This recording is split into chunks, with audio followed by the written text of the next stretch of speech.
It was December 2019 when the story blew up.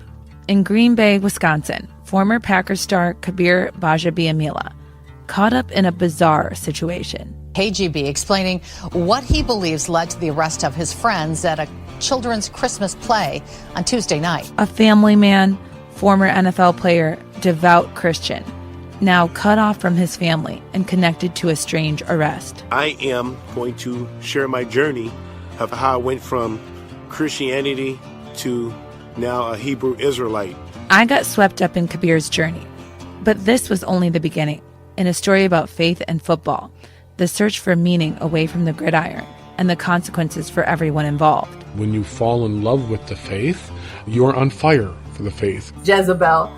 That's what I was. That is the word he used for me over and over and over again. So if you mix homesteading with guns and church and then a little bit of the spice of conspiracy theories that we liked, voila, you got Straightway. He tried to save everybody, but that was the type of guy Kabeer was. So do I see him ever waking up from this on his own? No. I think if he were to, it'd be a miracle of God. Listen, it's a warm, sticky July day in 2017, and Eileen Gbaja-Biamila is packing for a family vacation. At least, that's what her husband Kabeer thinks. Kabeer just thought, oh, she's obeying me. She's getting ready to pack for Straightway. Kabeer is a former NFL player for the Green Bay Packers, and in the last year, he'd become obsessed with an insular religious community in Tennessee. It's called Straightway Truth Ministry. That summer, the family was supposed to go on a trip to Washington, D.C., but at the last minute, Kabeer went rogue. He wanted them to visit Straightway instead. Eileen didn't want to go. I knew, like, if we go there, we are in the devil's playground. That's how I thought of it. That who knows what would happen to me if I allowed my family to go. I don't know, but I was like, I'm not doing that. Eileen had a lot of reservations about visiting what she calls the devil's playground. What she knew about the group made her uneasy. In fact, since finding Straightway, Kabeer seemed to be on his own journey, and Eileen wasn't a part of it. One night, she even dreamed she saw a building on fire. There's a bunch of our friends going, don't go in. And people like waving their hands like, don't go, don't go. And Kabeer is saying, let's go. Come on, let's go in. It's obviously on fire. Everybody can see it. Everybody's warning us. And he's saying, go. And it was like this thing in me going, how can I lead my kids to their death? That's what it felt like. And I was like, I can't do it. So that was where I had to make decisions that I never thought I'd make. Like leaving her husband of 16 years. Ever since Kabeer announced the family would be going to Tennessee instead of D.C., Eileen has been strategizing in secret, figuring out how to leave and how to take their 7 children with her.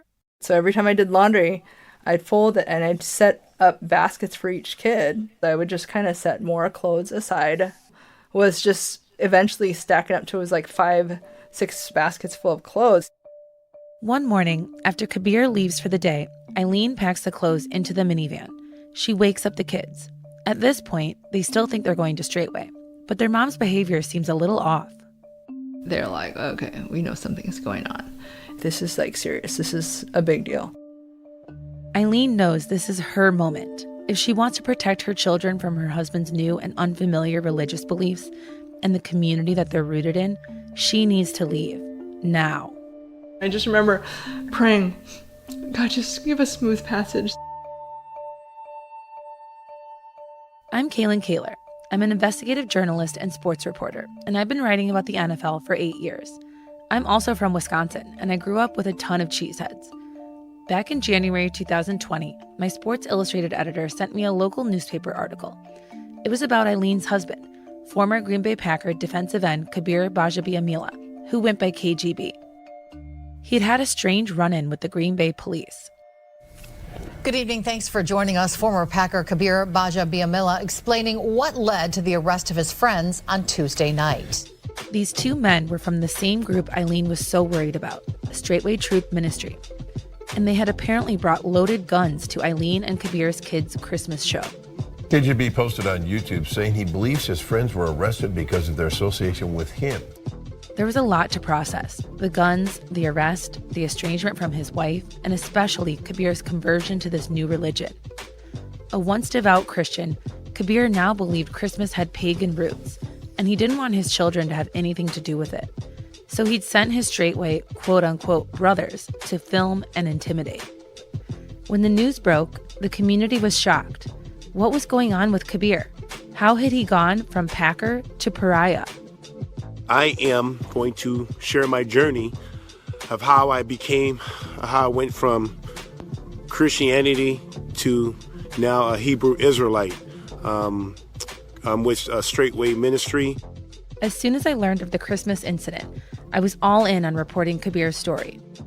In July 2020, Sports Illustrated published my investigation, Pray for Kabeer. This podcast is an expansion of that reporting. We've talked to new sources, uncovered new details about Straightway Truth Ministry, and spent more time with people who were close to Kabeer. This story started with one ex-football player's search for a way to fill the void after the NFL. And it turns out there were others who fell down this spiral too. In this series, we're going to hear from people who dropped everything to follow Straightway's leader, Pastor Dowell, and the people whose lives were forever changed as a result.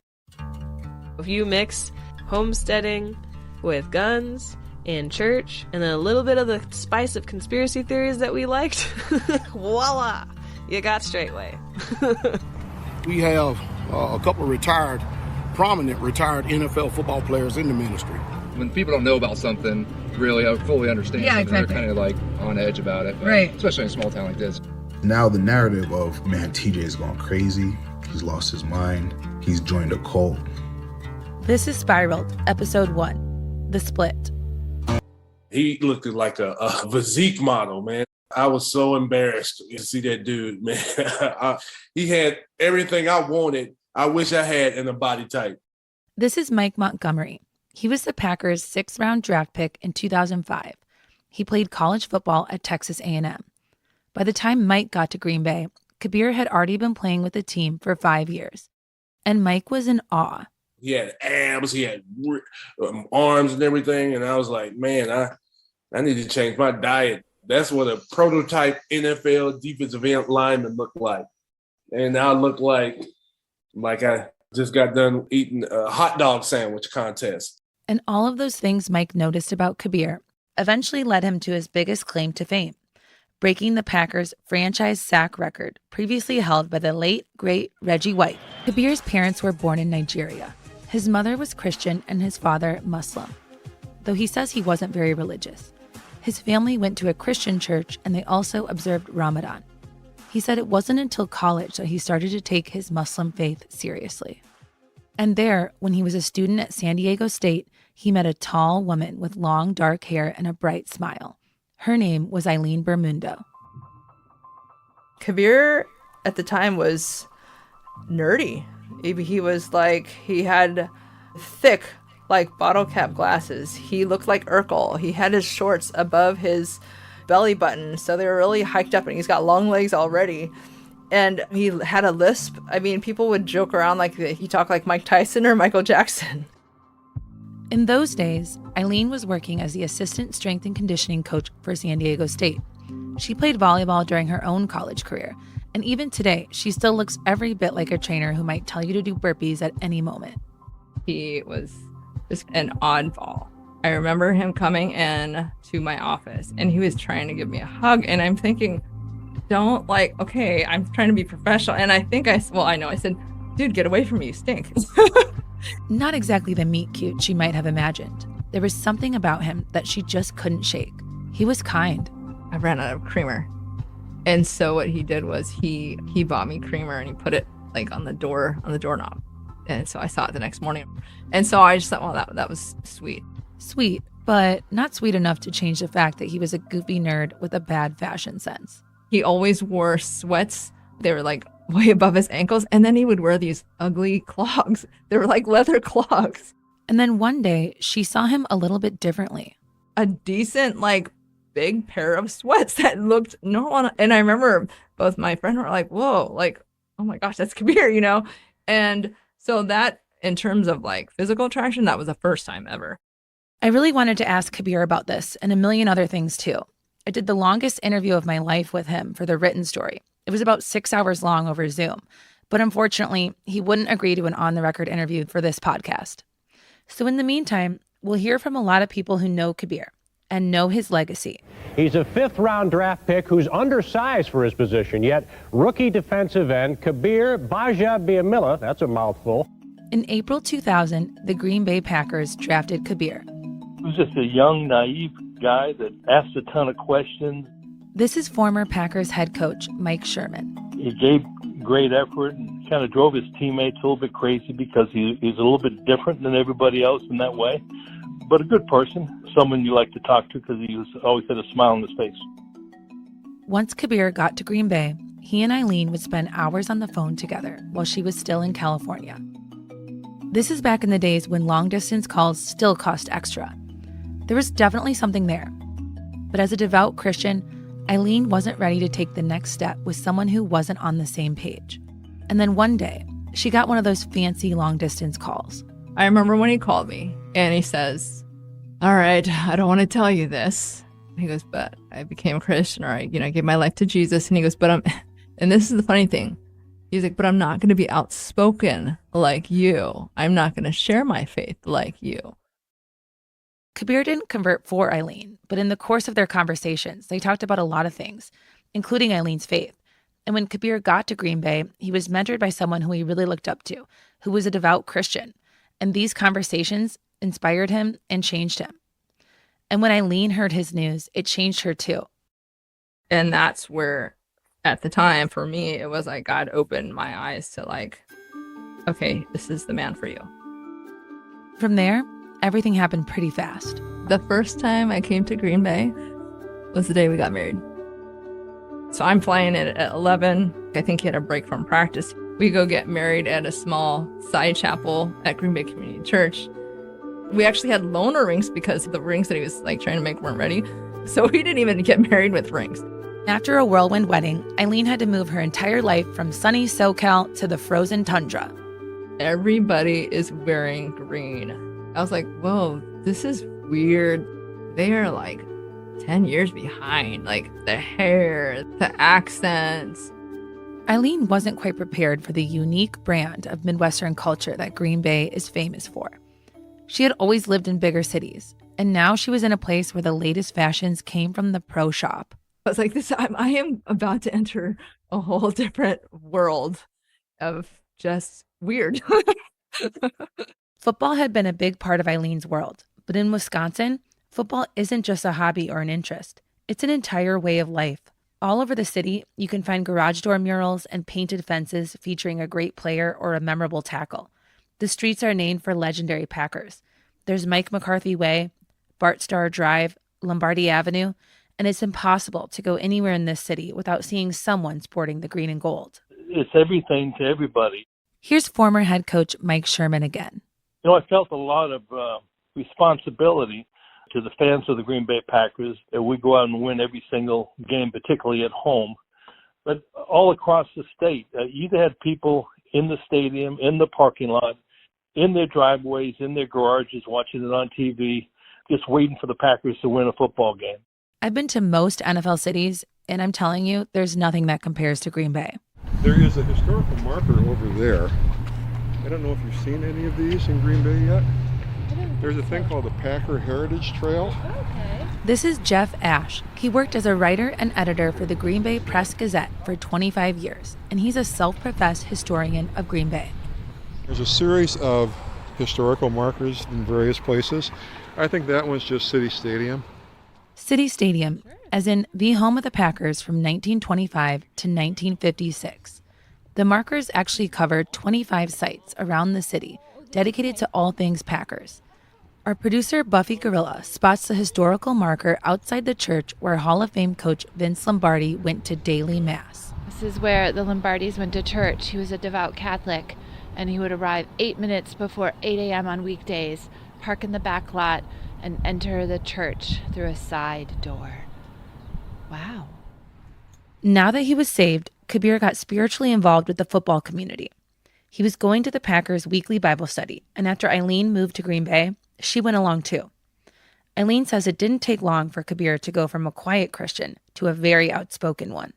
Once he came to the truth, it was like, all right, I'm going to debate and fight for Christianity. And so that's what he did. He got so into the debates with his teammates that Eileen had to step in as a referee. I'm the good cop, he's the bad cop. I would be trying to kind of temper things or diffuse things or put out like these fires. And I'd be like, oh my gosh, like, Kabeer, what are you doing? What are you saying?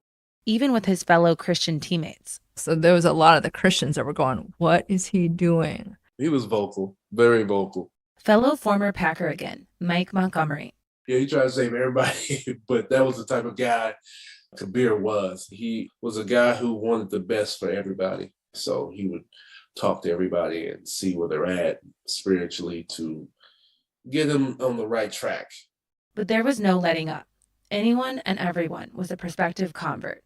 Even Bob McGinn, a longtime Packers reporter. Sometimes you had to wade through a lot of stuff before I could pin him down on the football. He wanted to hand me religious pamphlets, or he wanted to talk to me, Bob, and he wanted to talk to me about his faith or religion or my faith. And I said, Kabeer, I only got like 10 more minutes in this locker room today. I said, I'm sorry. We all got our own views along religion. I said, I'm sorry, I don't want to discuss that with you. Can we just please talk football? And he would kind of smile and he'd go along with it, and then he'd answer my questions. But this happened a lot. Talking religion with Bob was a non-starter. But there was someone in the Packers organization whose job it was to engage with this passionate young player. All right, so we're on our next stop. Tell me where we are. We're seeing Father Jim, who was the Packers priest for a long time and during all of the years that Kabeer played there. Hey, how are you? So good to see you. How are you? Hey, this is my producer, Buffy. Hi. Football is so intertwined with the culture that people here half-jokingly say it's part of their religion. And as it turns out, religion and sports are kind of a two-way street. You swing a cat in the city of Green Bay and it's going to land on Catholic church property somewhere. Father Jim Baraniak was the Packers Catholic chaplain for years. If you didn't know that football chaplains were a thing, they totally are. Most NFL teams have at least one to provide religious services to players. Buffy and I met Father Jim at his church, Our Lady of Lourdes. Come on in, you guys.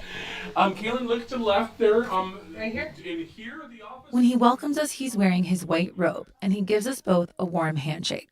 Then he leads us into his office, which is decorated with a mashup of religious iconography and autographed footballs and helmets. My Green Bay Packer helmet, you'll see it is signed by our 3 quarterbacks, our 3 Super Bowl winning quarterbacks. Up in the center is Bart Starr, to the left is Brett Favre, and to the right is Aaron Rodgers. So while that's probably worth an awful lot of money, I knew all 3 of those figures very well and love them all dearly. His job with the Packers meant Father Jim ministered to the whole team. And after Kabeer converted to Christianity, he was eager to have deep theological conversations with people like the Packers priest. There's this period of enlightenment that one has, whether you are Protestant or Catholic or Muslim, that when you fall in love with the faith, you're on fire for the faith. And sometimes there's no stopping such people. Perhaps I had a little of that apostolic zeal when I was first ordained a priest. Here I come to save the day, and then all of a sudden you discover maybe the world doesn't need saving the way I thought. You know what I mean? And so with Kabeer being so on fire with his newfound faith, I think he was out to share it, to evangelize, to spread it, and to recruit. Kabeer was constantly trying to engage. Father Jim, is it okay that I would come and meet you on Tuesday? Player day off, for instance. And Father Jim being Father Jim, he said yes. And sure enough, he would come, and I think Kabeer would get a kick out of this, and he would agree that when he would come and visit, that would be for hours-long duration. As you can tell, I have no problem carrying on a conversation.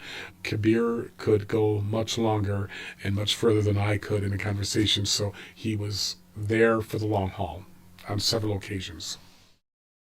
One-on-one, Father Jim didn't mind these debates, but that wasn't enough for Kabeer. He became more and more committed to his own beliefs and to challenging the beliefs of those around him, no matter how uncomfortable it made anyone else. I remember coming home one night from the Arizona Cardinal game. Do the math, you know that's a long flight. That's usually the time that players take to unwind or fall asleep. Just take a moment to themselves, but not Kabeer. There were men of the Jewish tradition on our flight, and he was pressing me for answers as to what would happen with their salvation. That's when I knew it became extraordinarily uncomfortable for me and many other people within earshot of our seats, because I was trying to be very sensitive to his needs, to what he was holding to be true. At the same time, these people that are on the flight with us are extraordinarily good men. So Kabeer was very upset with me, and I think he thought that I was giving too much of a political answer or a cop-out, that I would not condemn them to hell. But Kabeer didn't just have these conversations with Father Jim. He would have them in the locker room. Did any of the players ever come to you and say, I'm having an issue with how he can't talk about anything else? Or did you ever actually personally hear those concerns or complaints? Yes. I had heard that several times. Kabeer even told me that during training camp one year, there was a night where he got into a heated debate with some of his teammates. He told them that if the locker room blew up right then, that 99% of the players on his team would go to hell. After that, Kabeer said then quarterback Aaron Rodgers turned on him. Kabeer claims Rodgers said, if this is what a Christian looks like, I don't want anything to do with it. Kabeer showed no signs of toning it down, and pretty soon he was going to take things to the next level. For KGB, being devout meant being on the straight and narrow, not drinking or doing drugs or even swearing. He also believed strongly in what some would call the sanctity of marriage. One man, one woman, forever. No stepping out, no breakups. So teammates going through divorces were an easy target for his judgment. One teammate who I interviewed for my Sports Illustrated stories told me that he remembers Kabeer saying, "The blood is on your head." That teammate wanted to remain anonymous because he was worried about backlash. He said other teammates tried their best to avoid Kabeer's probing about their personal lives. No one wanted to get trapped in a Jesus talk. But none of it mattered on game day because KGB was crucial to the Packers' defense. Kabeer became a fan favorite, both on the field and off. Everyone around town knew who he was. He supported Green Bay charities and made public appearances. And when he retired in 2008, he did something very few Packers players do. He stayed in Green Bay, and he put down roots. He and Eileen decided to build a house. We got this property, started building. He was kind of like the GM of the project. And the project was ambitious. 21,000 square feet with an indoor pool and a basketball court. In the process of building, Kabeer kept pushing to add more. An extra bathroom, another kitchen. He wanted this home to be part of their ministry so they could help anyone who needed space. And they called it Praiseland in honor of their shared faith.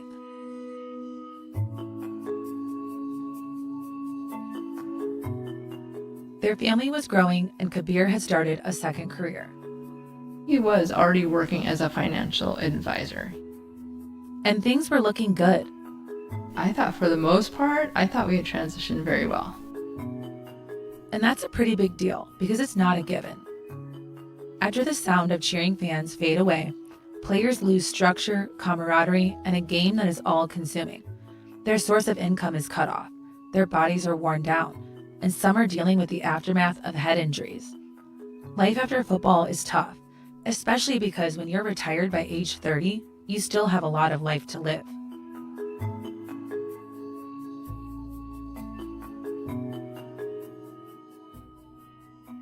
As Kabeer built up his new identity from NFL player to ex-NFL player, his intensity never went away. He was still ambitious in his career, even if it was a new one, and he was just as fervent about his faith. His day-to-day routine may have looked a little different, but he'd still dress in the clothes Eileen laid out for him. He'd eat the breakfast she'd cook for him, and then climb up the stairs and retreat to his office. Since settling into retirement, Kabeer had a lot more time. And as he was messing around on his computer and looking at YouTube videos in between meetings with clients, he found a channel that piqued his interest, big time. One day in the spring of 2017, Kabeer asked Eileen to come into his office to show her one of those videos. And from the computer's tinny speakers, she heard a man's deep voice. Hey, check this out, honey. Check this out. Behind the man is a woman wearing a long-sleeved black shirt. Her arms are crossed at her chest, and she also wears a black head covering with a gray floral print. The man is the head of Straightway, Pastor Charles Dowell, and the woman is his wife, Carol. Dowell is filming her for a video. It's called Pastor Dowell's Wife Answers, a woman-wife role. I demanded and commanded for you to stay at home. Yes, sir. Is that right? Yes, sir. Dowell peppers his wife with questions about her responsibility in the couple, housework, and looking after him and his every need. To where you had to cook, Yes, you had to clean, yes, sir. you had to rear the children, take care of me. Yes, sir. It wasn't so much that Eileen disagreed with what Charles and Carol Dowell said. For the most part, I agreed with her. The cooking and cleaning is just part of being a woman, keeping your home. You want your home to be clean. You want, when the head of the house comes home, for things to be nice, neat, tidy. Because he's worked hard, you want him to be able to come home and relax in his castle. At the same time, there was just things that she was saying that I'm like, okay, well, to each her own, and I don't like making judgment calls. But she couldn't quite shake the way it was said. All of those yes sirs from a wife to a husband, it wasn't what she was used to, and it wasn't what they as a couple had ever done. And Eileen definitely didn't know that Kabeer had already been in contact with this man. Over the last couple years, there had been hints that Kabeer's beliefs were evolving, and they also didn't sit very well with Eileen. And that really became clear to her when, after having 6 boys in a row, she gave birth to their 7th child in 2014. Kabeer's new beliefs created friction in their marriage, but Eileen remembers one moment in particular that just gutted her, even more than the request for submissiveness in their new family routines. We never found out what sex we were having, and every time we would have the baby, Kabeer would say, yes, and I knew it was a boy. So number 7, eyes closed, I'm just having a baby, and I remember there was none of that. It was like, it's a girl, just like that. It's a girl. And I remember like opening my eyes and turning them, and I was like, please be happy. It was just so weird, you know? And he goes, no, I am. But it wasn't the same. For Kabeer, a daughter wasn't in the plans. He would always say, yeah, I'm going to have 12 sons. I'm going to have the 12 sons of Israel. And he would always refer to that. Kabeer wasn't ready to raise a girl. It was all new to him, and he had to figure it out as they went. And some of the things he decided really shocked Eileen, like when their daughter was still really little. He was like, you know what? Like, our daughter is going to wear a head cover from now on. He wanted their infant to wear a head covering, which might be common in some communities, but had never been done in theirs. And so she was little, so she was still breastfeeding. And actually, at first, it was like, when we pray, she's going to have her head covered. So when we were at church, I completely disagreed, but I was trying to be submissive. And so I'm holding the baby, and when they're praying, I would just put the blanket on and take it right back off. And I was like a little bit rebelling too, you know. This wasn't enough for Kabeer. The blanket wasn't cutting it anymore. He wanted her to get a real head cover. Everything revolved around this head cover on a 2 or 3-year-old girl. That was definitely, obviously, a point of contention. It may have started with the head covering, but it didn't stop there. Kabeer also printed out and gave Eileen long articles on being a submissive and respectful wife. He started asking the family to strictly observe the Sabbath from Friday at dusk to Saturday at dusk. He was like, no TV, no outside, like shutting everything down. And so for my kids, I mean, my older kids, they would just sleep the day away because there was nothing to do. We would do Bible study the next morning, and at that time, it was already so tense. Even though Kabeer had introduced a lot of new ideas to the family, up until that point, the spring of 2017, he had kept the Straightway videos mostly to himself. He knew that Eileen was uneasy about all of it, and she was working behind the scenes to keep their kids in the dark for as long as possible. But it couldn't stay like that forever. There was one day where Kabeer had asked me, hey, can I show them Straightway stuff? And I was like, Kabeer, I think we need to talk about this first. And so that's what we agreed on, that we wouldn't do that. Eileen had researched Straightway herself. She says she came across a website where people who said they'd been part of the group wrote about their experiences. And she didn't like what she found. It was allegations of all these different complaints about, like, gun confiscation, families being abused or messed up. There's just pages and pages of these testimonies. And I'm like, what in the world? And I remember talking to him about it. I'm like, what is this? Even though it was just one website, it left her feeling really uneasy. But she and Kabeer had agreed not to introduce the kids to Straightway, at least not until she could figure out exactly what was going on and what to believe. After months of friction, Eileen saw this as a small win, a little pact between them to keep Straightway and its YouTube channel at a distance. It wasn't perfect, but it was manageable, and the family was still spending lots of time together and keeping their own routine, like Saturday morning donuts. I left to get the donuts, come home, and it was quiet. I'm like, where is everybody? Eileen looked around and then heard voices coming from Kabeer's office. He has a lock on his office door that you need a combination. And at that point, I did not have the combination to get in. Eileen literally had to get permission to enter a room in her own house.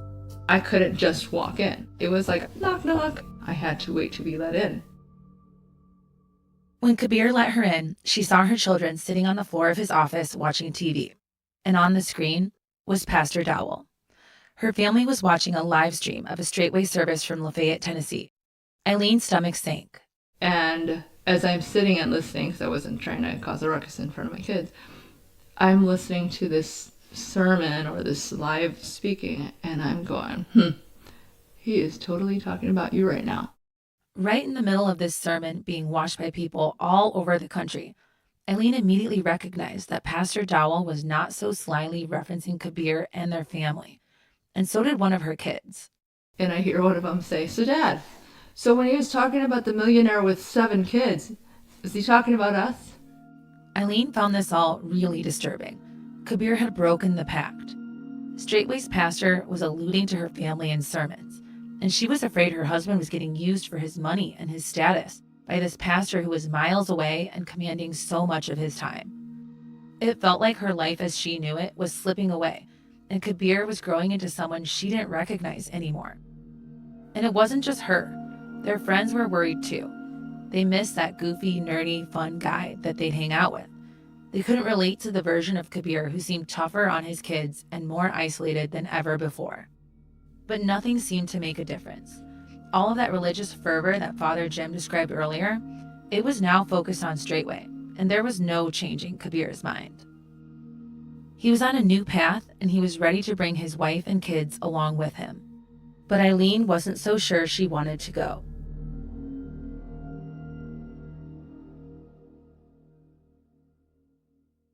There was a pre-vacation buzz of excitement in the air at Praiseland. Eileen was getting everything ready for that trip to Washington, D.C., but Kabeer wasn't. Last minute, he had changed the plan. He says, we're not going to go to Washington, D.C., we're going to go to Tennessee. I'm like, what's in Tennessee? And that's when he says, oh, it's Dowell and Straightway Ministries. After all she had seen and heard, and all the research she had done, after she had walked in on Kabeer, blatantly ignoring their agreement about what they would and wouldn't expose their kids to, Eileen finally hit a breaking point.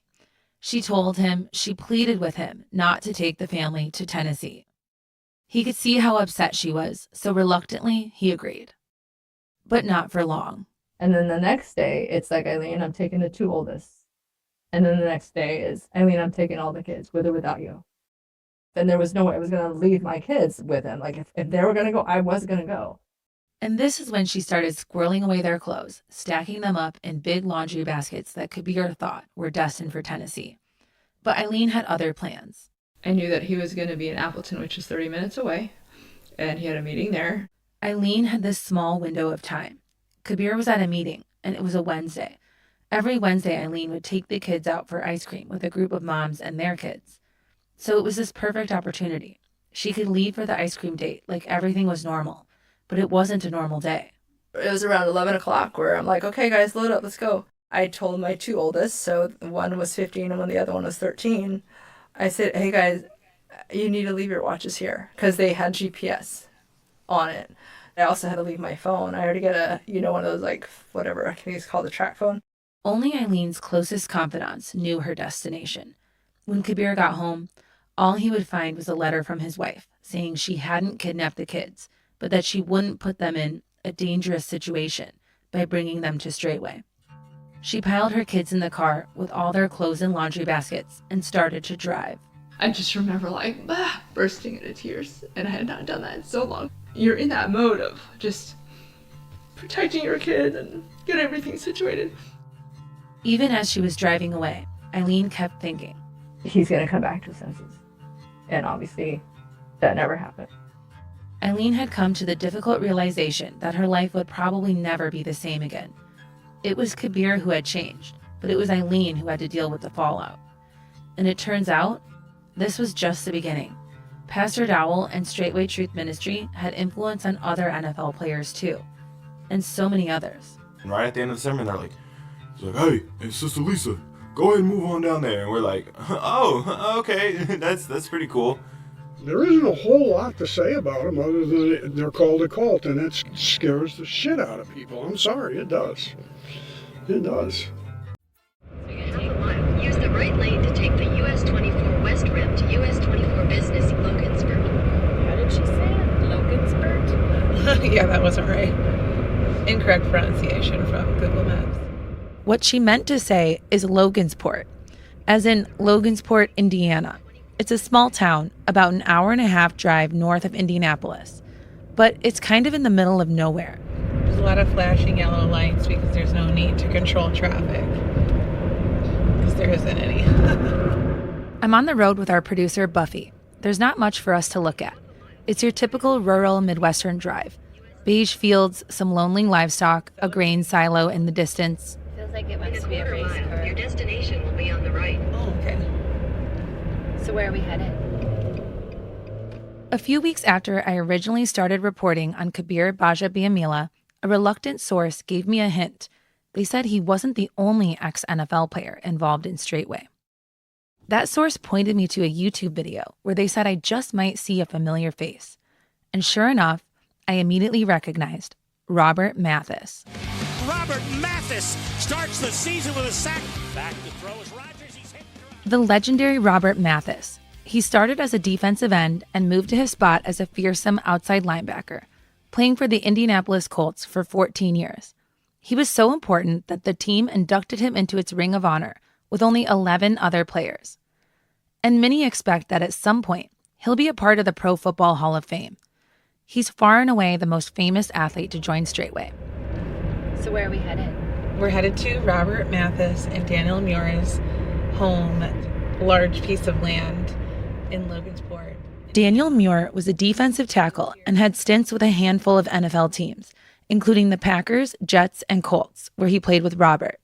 They both joined Straightway, and now they live on the same property, just outside of Logansport. Your destination is on the right. This is where Muir and Mathis started their branch of Dowell's community, called Straightway Goshen. Oh, okay, so there's a lot of cars there. I'm gonna have to loop back around. I'm just seeing a lot of trees. There was one home that we saw with this address. The house is kind of set back from the road, and we actually drove past it at first. So we turned around to try to get a better look. Oh, is someone coming out? Then the front gate starts to open. Okay, there's a car out front. It's like a kind of big, nice house. Oh, and a woman in a head covering driving the car. I'm gonna go real slow. Mailbox out front. There is a no trespassing sign, and there is some weird fencing in front. So I don't think I would even be able to pull in there because there's a gate blocking the way. And there's also a sign here that says, warning, security cameras in use. It was pretty clear that guests are not welcome, visitors are not welcome. Buffy and I knew that we weren't welcome. For my original Sports Illustrated story, I wanted to speak to Pastor Dowell. I tried. I called, I emailed, no response. Then he posted a video and said he'd only talk to me if we could live stream the interview. I wasn't going to do a live interview, and when I tried to set up a time to talk to Dowell, with Kabeer as the go-between, Dowell was out of town and unavailable. But I wanted to try one more time. The week that we went to Logansport, Pastor Dowell posted a video on YouTube. The subject, my reporting. Oh, yeah. Sports Illustrated. You remember how Sports Illustrated made an article on Kabeer?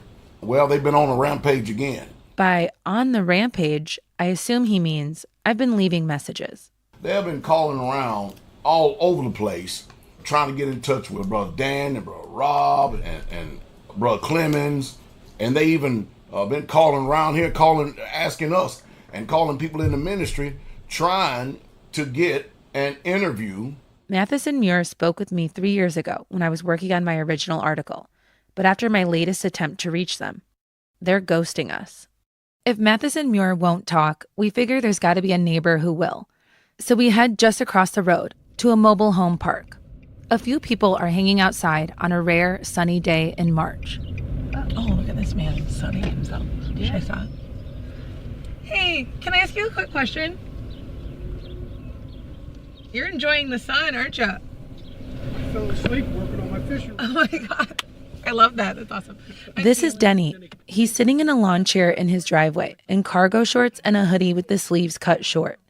And in case you didn't hear that, he said he fell asleep working on his fishing rods. I asked him what he knows about his neighbors on the other side of the highway. Oh, the cult over here. I can't say that they've done anything wrong other than irritate people because they're called a cult, and I don't know what kind of cult they are, a religious cult or whatever. They have a shooting range over there, which irritates some of the people here, but people in this area shoot guns all the time, so that's just the way it is. But no, I read about a couple football players that got together and had this group, and I guess they have a group down south also, but they haven't bothered me. They're very private. They keep to themselves. The local police have not posted anything on them, as far as I know. You guys may know more than that. But no, there isn't a whole lot to say about them other than they're called a cult, and that scares the shit out of people. I'm sorry, it does. It does. In the first episode, I told you about Kabeer Gbaja-Biamila's intense passion for Straightway Truth Ministries and how he was willing to pursue it despite his wife's reluctance. But Straightway's been around since long before Kabeer joined, and it can be hard to parse exactly what they believe. In this episode, we'll dig into what Straightway preaches. I wanted to know, what makes their message so attractive to people like Kabeer and a small but growing number of other former NFL players? A lot of it comes down to the charisma of its leader, Pastor Charles Dowell, Jr. Good morning, good evening, good afternoon, ladies and gentlemen. Since YouTube, this is Pastor Dowell. Well, Sister Carol now still here in California. As you can tell, my voice is pretty taxed. I preached and teach for probably about 6 hours. There was something about Pastor Dowell that I liked. This is Kabeer in his own YouTube video.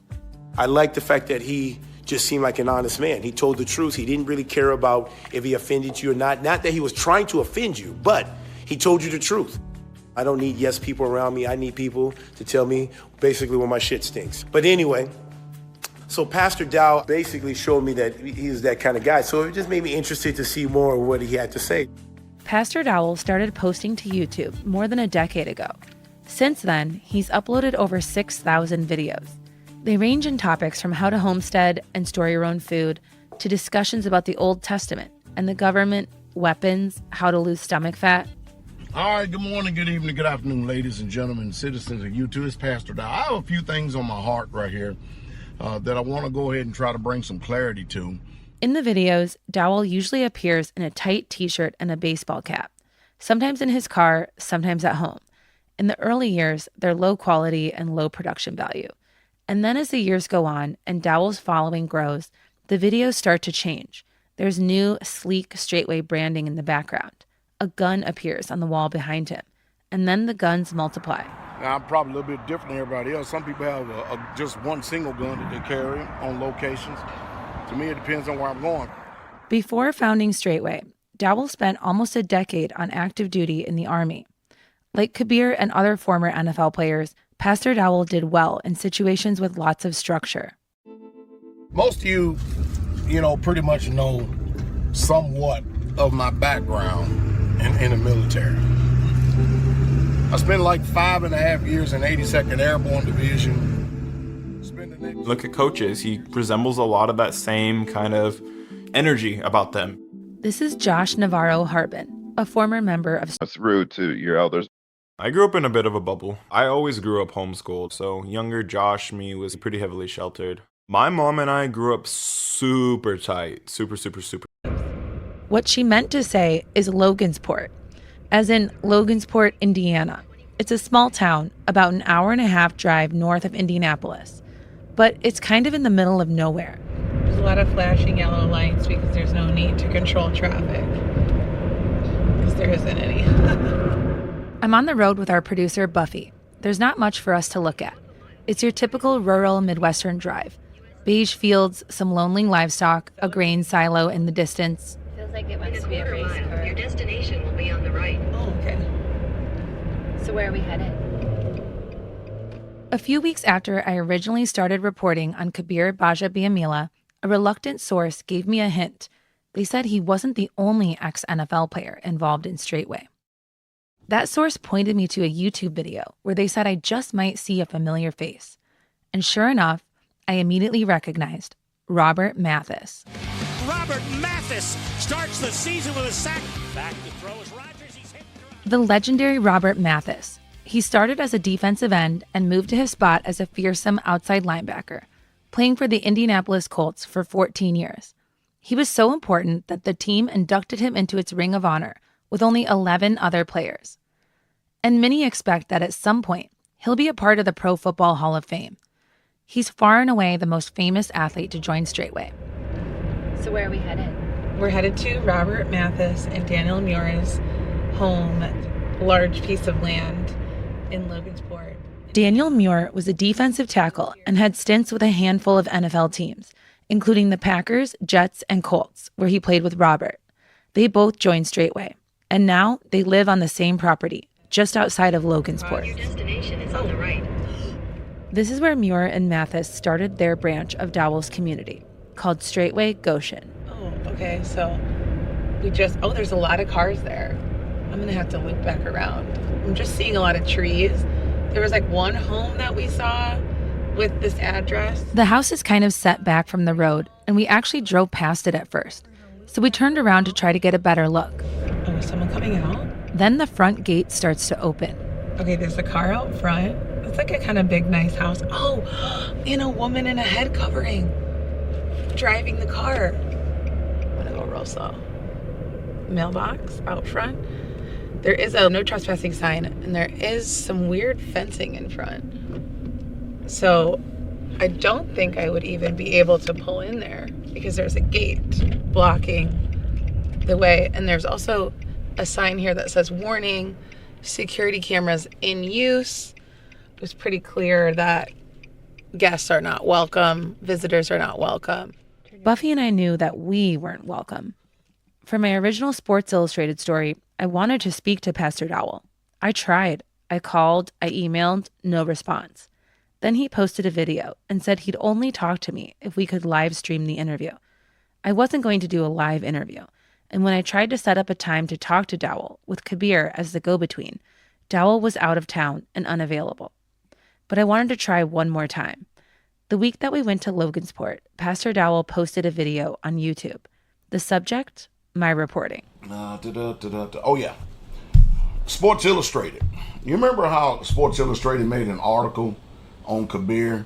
Well, they've been on a rampage again. By on the rampage, I assume he means I've been leaving messages. They have been calling around all over the place, trying to get in touch with Brother Dan and Brother Rob and Brother Clemens. And they even been calling around here, asking us and calling people in the ministry, trying to get an interview. Mathis and Muir spoke with me 3 years ago when I was working on my original article. But after my latest attempt to reach them, they're ghosting us. If Mathis and Muir won't talk, we figure there's got to be a neighbor who will. So we head just across the road to a mobile home park. A few people are hanging outside on a rare sunny day in March. Oh, look at this man sunning himself. Yeah. I saw. Hey, can I ask you a quick question? You're enjoying the sun, aren't you? I fell asleep working on my fishing. Oh my God. I love that. That's awesome. This is Denny. He's sitting in a lawn chair in his driveway in cargo shorts and a hoodie with the sleeves cut short. And in case you didn't hear that, he said he fell asleep working on his fishing rods. I asked him what he knows about his neighbors on the other side of the highway. Oh, the cult over here. I can't say that they've done anything wrong other than irritate people because they're called a cult, and I don't know what kind of cult they are, a religious cult or whatever. They have a shooting range over there, which irritates some of the people here, but people in this area shoot guns all the time, so that's just the way it is. But no, I read about a couple football players that got together and had this group, and I guess they have a group down south also, but they haven't bothered me. They're very private. They keep to themselves. The local police have not posted anything on them, as far as I know. You guys may know more than that. But no, there isn't a whole lot to say about them other than they're called a cult, and it scares the shit out of people. I'm sorry, it does. It does. In the first episode, I told you about Kabeer Gbaja-Biamila's intense passion for Straightway Truth Ministries and how he was willing to pursue it despite his wife's reluctance. But Straightway's been around since long before Kabeer joined, and it can be hard to parse exactly what they believe. In this episode, we'll dig into what Straightway preaches. I wanted to know, what makes their message so attractive to people like Kabeer and a small but growing number of other former NFL players? A lot of it comes down to the charisma of its leader, Pastor Charles Dowell Jr. Good morning, good evening, good afternoon, ladies and gentlemen, citizens of YouTube. This is Pastor Dowell. Well, Sister Carol now still here in California. As you can tell, my voice is pretty taxed. I preached and teach for probably about 6 hours. There was something about Pastor Dowell that I liked. This is Kabeer in his own YouTube video. I like the fact that he just seemed like an honest man. He told the truth. He didn't really care about if he offended you or not. Not that he was trying to offend you, but he told you the truth.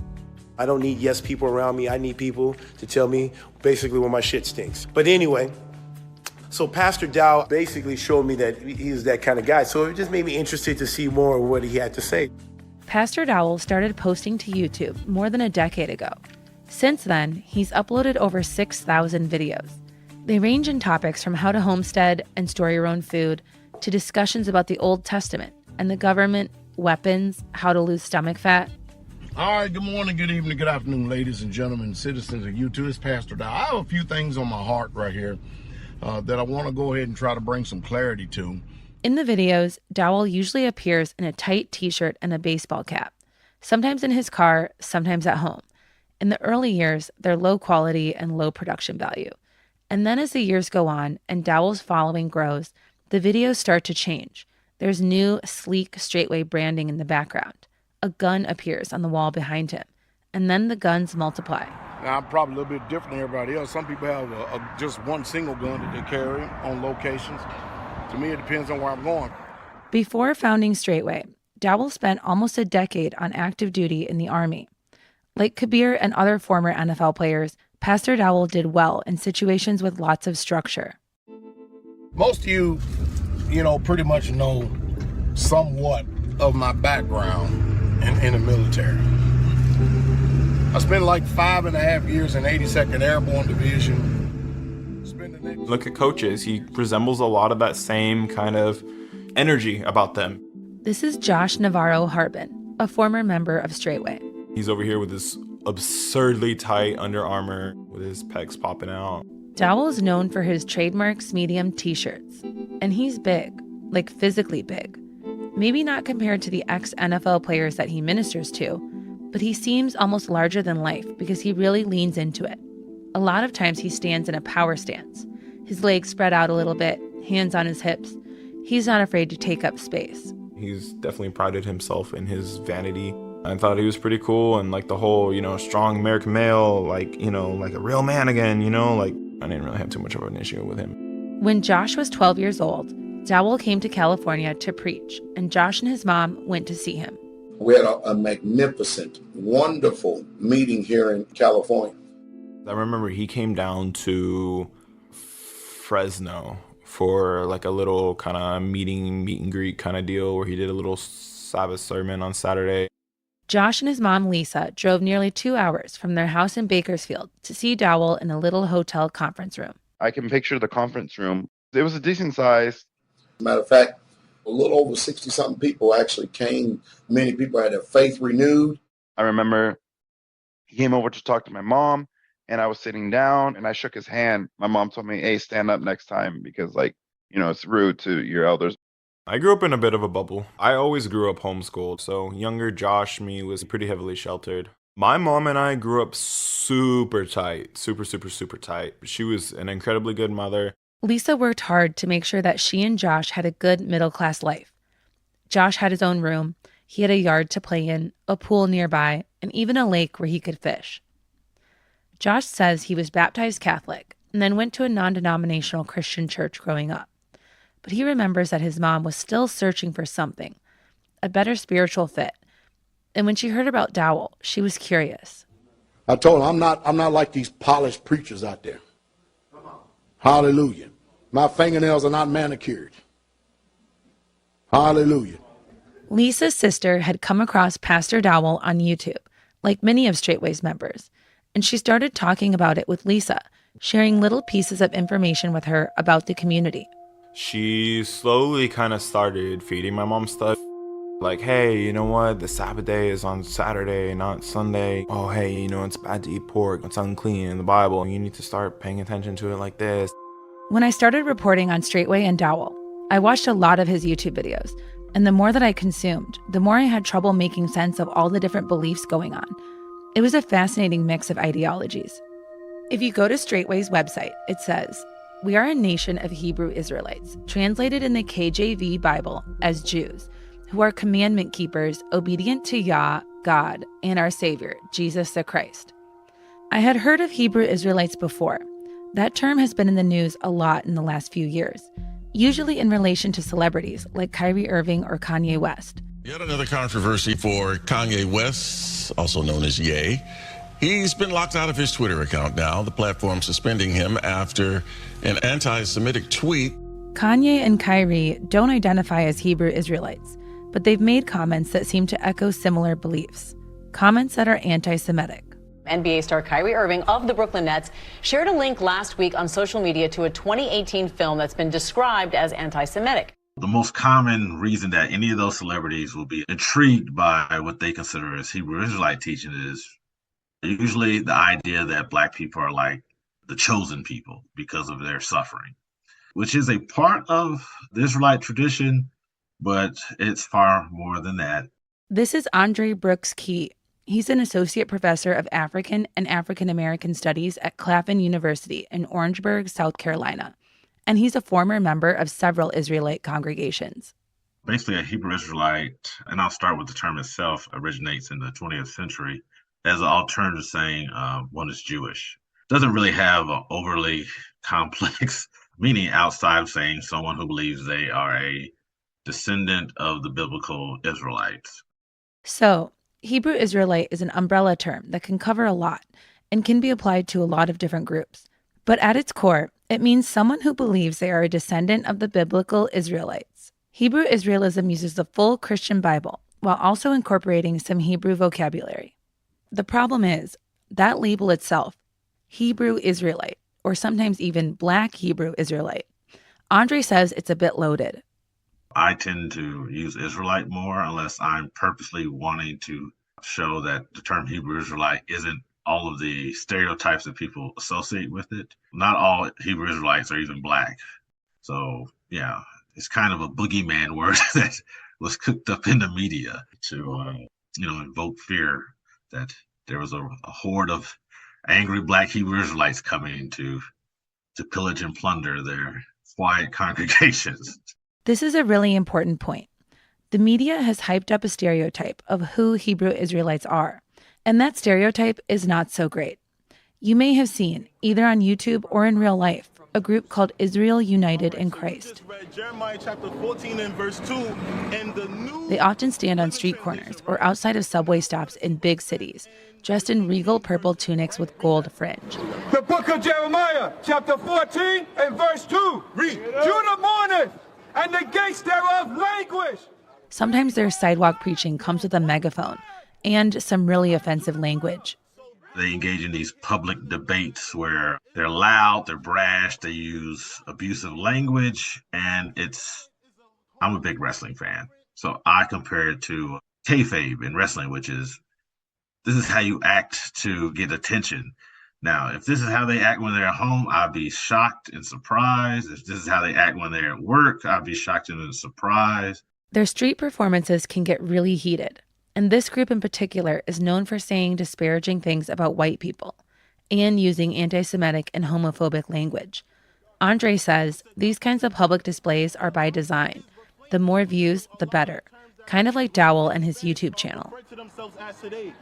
So again, to me, it's a performance. Now, if you're on the receiving end of that performance, I'm quite sure it's not a pleasant experience. But the idea that they really do hate white people, or they really do hate white Jews, or they really do hate anybody is probably far from the truth. But because they're so brash in their approach, people take notice. And this reputation they develop for themselves sticks.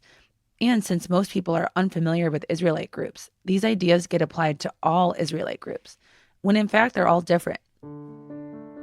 So how does Straightway Truth Ministry fit into all of this? Surprise! It's complicated. Straightway calls themselves a nation of Hebrew Israelites, but Andre says their beliefs and practices don't look like a lot of other Israelite groups. It just has far more in common with white right-wing identity movements than it actually does with other Israelite congregations. Before we reached out to him, Andre was pretty unfamiliar with Straightway and Dowell, so we sent him some of their literature and asked him to take a look. I don't want to say they're not really Israelites, but it's almost like the whole Hebrew Israelite claim is tangential to what his actual program is. Like, it's far more rooted in certain forms of fundamentalist Pentecostalism.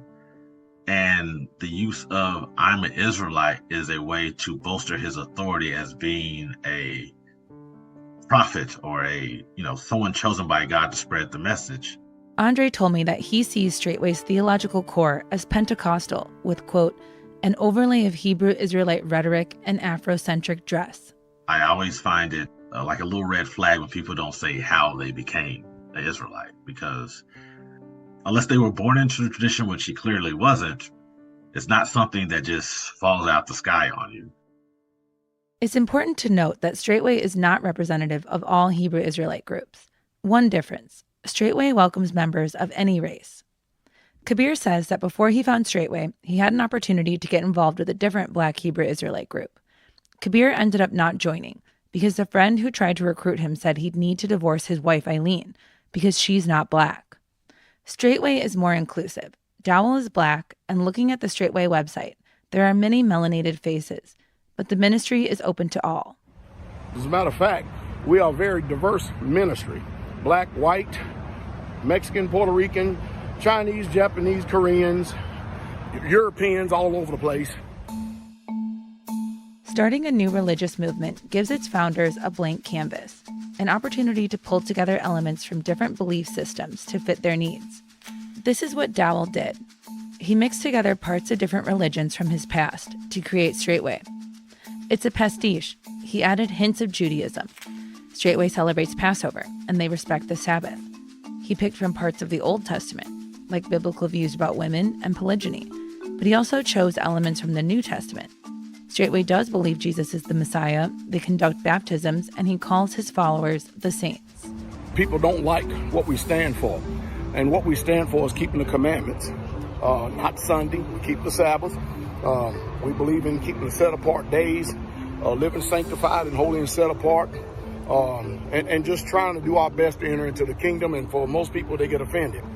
People get offended because Dowell says some pretty offensive things. In YouTube videos, Dowell claims that the Jewish people are masquerading as Israelites, and that they've stolen the identity of God's people that really belongs to Black people. He speaks out against gay marriage and homosexuality. So guess what? Straightway and the whole entire ministry of Straightway, we reject the abominable lifestyle of a man lying with another man, because it is an abomination and it will get you to burn for all of eternity. We're not like these evolving churches. And he uses his channel to share his criticism of women. Women are selfish. self-centered, self-focused, self-absorbed, but they hide it under a cloak of maliciousness. Her love is best demonstrated in obedience. She can't obey you, she don't love you. Dowell tries to pass off his hateful views by saying, "I'm coming from a biblical perspective," but to outsiders, it's worrisome. Members of the community also share a lot of the same ideology, beliefs, and practices as sovereign citizens, people who are not bound by the rules of the state. This state marriage license has nothing to do with God, the Bible, living holy, living right, anything. It's more than not wanting to pay taxes or have a license plate on your car. It's a set of beliefs that's hardcore pro-gun, rejects the authority of the government, and promotes being very well armed and prepared to use those guns. As of 2020, the Southern Poverty Law Center had received 3 tips about Straightway Truth Ministry as a potential hate group. SPLC didn't talk to us for the podcast, but they did provide information for the original story back in 2020. Their main reasons for looking into Straightway: their anti-LGBTQ and anti-Semitic ideology, and concerns that Dowell is a dangerous leader. As of recording, Straightway is not classified as a hate group, though in 2020, SPLC said that they were periodically monitoring their actions. Dowell repackaged all of these elements and beliefs into this new religion, and he sprinkled in a few debunked conspiracy theories, like flat Earth and the connection between 5G and coronavirus. And people wanted to be part of what he was creating. We don't know exactly how many people consider themselves a part of Straightway, but we do know that Dowell has over 200,000 YouTube subscribers. We also know from their website that Straightway has at least 14 satellite groups around the country, including Murin Mathis's outpost in Indiana and the main community in Tennessee. We've personally spoken to about a dozen people who joined the movement, sometimes uprooting their entire lives to be part of Dowell's vision. He's like, "Hey, and Sister Lisa, go ahead and move on down there." We flew into Nashville, and this guy picked us up, and there was like a shotgun just laying in his backseat. I'm like, "Oh, that's kind of cool." A few months after the gathering in Fresno, Josh and his mom decided to visit the Straightway property in Tennessee. It was Passover, an important holiday for the community. Glory to the King. Glory to the King. Hallelujah. Sure, it's nice to be born again. Isn't it? People were like bouncing off the walls, and we're like, "Oh, this is pretty passionate, for our little modest white selves." It was a black church. Like, that in of itself, you see a lot of stereotypes of everyone kind of getting up and moving and like being all powerful. That was a huge change of pace, and like people not just standing there clapping kind of still. For Lisa, that long weekend they spent at Straightway had a big impact. Our biggest thing was, wow, like-minded people. They work the land, grow their own food, live communally. It seemed like a good fit. And at some point, Lisa didn't want to just be taking it all in virtually from her home in Bakersfield. She started wondering, hey, like, are we supposed to move down there? Is that kind of like what we're supposed to do? And then, the way Josh remembers it, during one of Pastor Dowell's Tuesday night Bible studies. He's like, "Hey, and Sister Lisa, go ahead and move on down there." So that was like our thumb and stamp of approval to head on down to Tennessee, I guess. That was the sign from God I needed. Once Josh's mom, Lisa, decided to move to Tennessee, she put their house on the market, loaded up the car, and it was time for Josh to say goodbye to the life he knew in California. I just remember like pulling away and just bawling. Lisa, Josh, and their dog piled into their Honda Ridgeline for the 2,000-mile drive. And they weren't just heading to a different home in a different place. They were heading to a community. Lisa wanted the lifestyle Straightway prided themselves on, living off the land with like-minded people who prioritize faith and traditional gender roles. Even though Josh was sad to leave, he was pumped for the adventure. Yeah, off the rip, it was pretty cool. They were very, very warm and welcoming. Lisa and Josh moved into an apartment building just a short drive from Straightway's gates. Lisa kept homeschooling Josh, and they spent a lot of time on the Straightway campus. They were at Sabbath services every Saturday, and they would listen to Pastor Dowell and his fiery sermons. They had the intensity of a coach giving a pregame pep talk. You felt attacked, but it's like if you felt attacked, that was like a good thing because it's like, oh, hey, you're supposed to work on yourself here kind of deal. You only get one pass in this life, one chance to pass through this life. Only one. And don't miss it because there's no do-overs. There are a lot of people burning in hell wishing they could have a chance to repent and do it all over again. This is our time. Here and now. Our time. Get this? But this macho persona, it didn't work for everyone. My wife just had a hard time accepting the reality that that this is where I wanted to go. That's Kabeer on his YouTube channel. This religion that Kabeer had become a part of. It wasn't something he could just do at church, outside of his home. It was a whole shift in his life, in Eileen's life, in the way their family worked. A big part of this was that Kabeer's expectations of Eileen to be an obedient wife got to be too much for her. She agreed with the idea that men and women had different roles in the house. And I saw how God created a husband and wife, and they're to submit to each other, but there is the order and there is the headship. But the way that God intended is beautiful. I mean, it's just like a well-oiled machine. But this was more than that. This felt different. As we kept on going in our relationship, he would make it a point to like tell people, yeah, I'm the head. This is how Christian marriage is. And like, I call the shots. The new requirements, the way he told everyone he was in charge, and the fact that he was introducing their kids to Straightway when she had read so many things about them that didn't sit well with her, it was all too much. So she left. I know a very famous man who is going through an ordeal right now. He's discovered that he's the head of his house. And all he wanted to do was just come down and visit Straightway. In July 2017, on his YouTube channel, Pastor Dowell weighed in on Eileen and Kabeer's situation. This very successful man has a very large family, and he loves his wife, loves his children, but he's quickly discovering that his wife has never loved him. So she takes the children while he's at work, and then she turns around and leaves him. When a pregnant Eileen left Green Bay with her 7 children, she took them to a town called Stevens Point, about an hour and a half away. She was hoping that this was just a blip, that she and Kabeer would reconcile, but they ended up spending the summer apart. When it came time to go back to school, Eileen decided to return to Green Bay. She didn't want to go back to Kabeer though, so she and all 7 kids, and the bun in the oven, moved into a condo. It was a squeeze compared to Praiseland, but they made it work. Kabeer agreed to try marriage counseling. They made it through 3 sessions, but at the 4th, he was a no-show.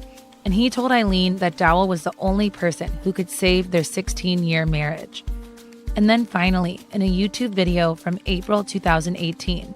We are in the process of getting a divorce.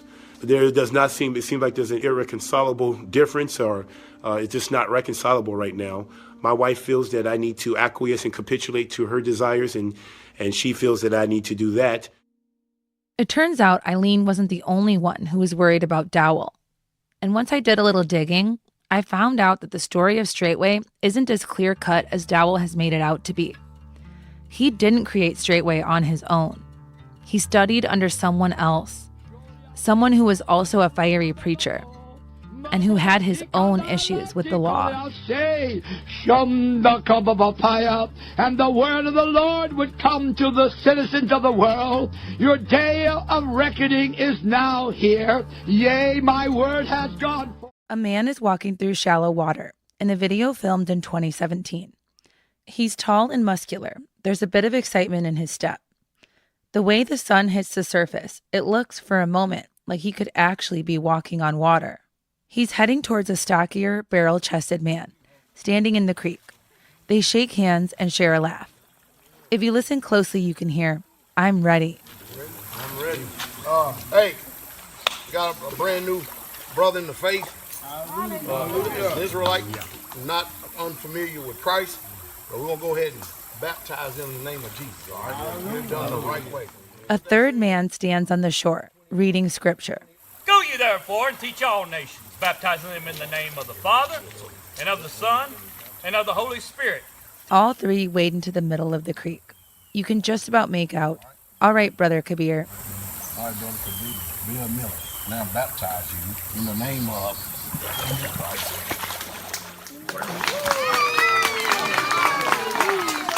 Pastor Dowell and the man reading scripture tip Kabeer backwards into the water, fully submerging him in the creek. and then raising him back up to applause from the witnesses on the shore.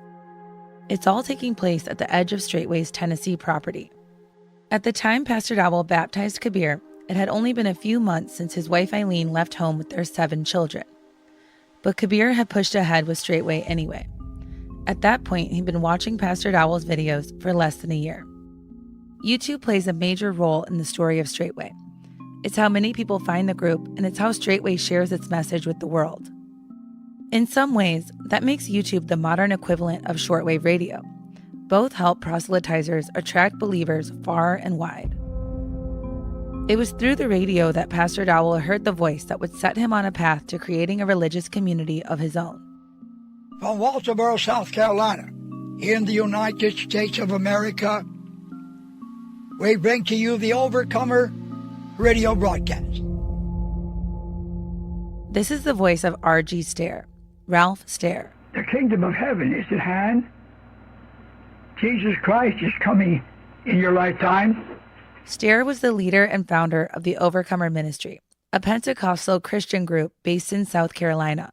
It was there he built his following from the Overcomer Farm, an idealistic, self-sustaining community where he preached about the end times. This is the last generation. And little children, it's the last time. A glorious church without spot or wrinkle. And Stair had a nickname for himself. The voice of the last day prophet of God, sent to all the nations of the world.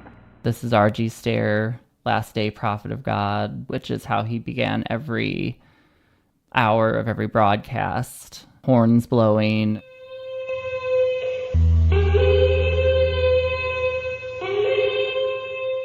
In the days of the voice of the 7th angel, when he shall begin to sound the prophets. This is Michael Burkow. As a kid, his mom was a follower of Stair's, and Michael lived for about 3 years in an Overcomer community.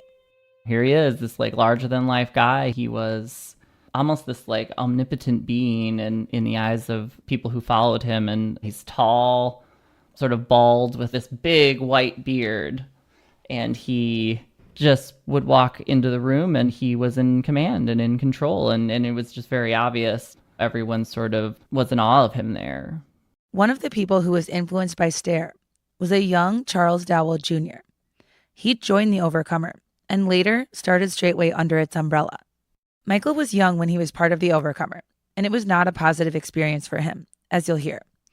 While he was there, Michael met Dowell through Stair and witnessed the beginnings of what would become Straightway Truth Ministries. I've watched from afar as their ministry, as their group, their organization has changed and evolved into something that's even worse than what I experienced. Over the years, Michael has kept tabs on it as Dowell expanded on the foundation that Stair built. I've seen it get bigger, and I've seen their views on social media grow, and I feel like to tell the story of Straightway, you have to start at the beginning, and that's where I sort of was involved, was in the beginning. And I think it's really important to realize the connections that they had with Overcomer and just sort of the roots of what currently exists. And I want to warn people about it. We're going back and diving into the movement that gave Dowell his start. Little Prophet. I'm Kalyn Kaler. This is a voice that is heard around the world 7 days a week, 24 hours a day, into all the nations of the world. Ladies and gentlemen, this is Brother Stair, and it's time now for us to... Ralph Stair found his audience by preaching over shortwave radio, the kind that picks up signals from far corners of the world. Cumbia music from South America, news from Europe, and preachers from across the U.S. and Canada. If you turned on AM radio in the middle of the night, you would find him. You had a shortwave radio, you would hear him. He was everywhere. This is Eric. He asked that we only use his first name. Eric was also once part of the Overcomer, and he's worried about his reputation if people find out. In the 80s, Eric was just a teenager, hanging out with his dad. They'd be driving through the Midwestern woods, listening to preachers on the radio. And one they'd hear all the time was Brother Stair. This was before the internet and all that, so I guess instead of surfing the internet, he was surfing the radio. Stair was a conservative Pentecostal minister. He preached about repenting your sins, accepting the Holy Spirit, speaking in tongues, and divine healing. He was inspired by the book of Acts, which describes early Christians living communally. And there was a strong misogynistic tone to many of his broadcasts.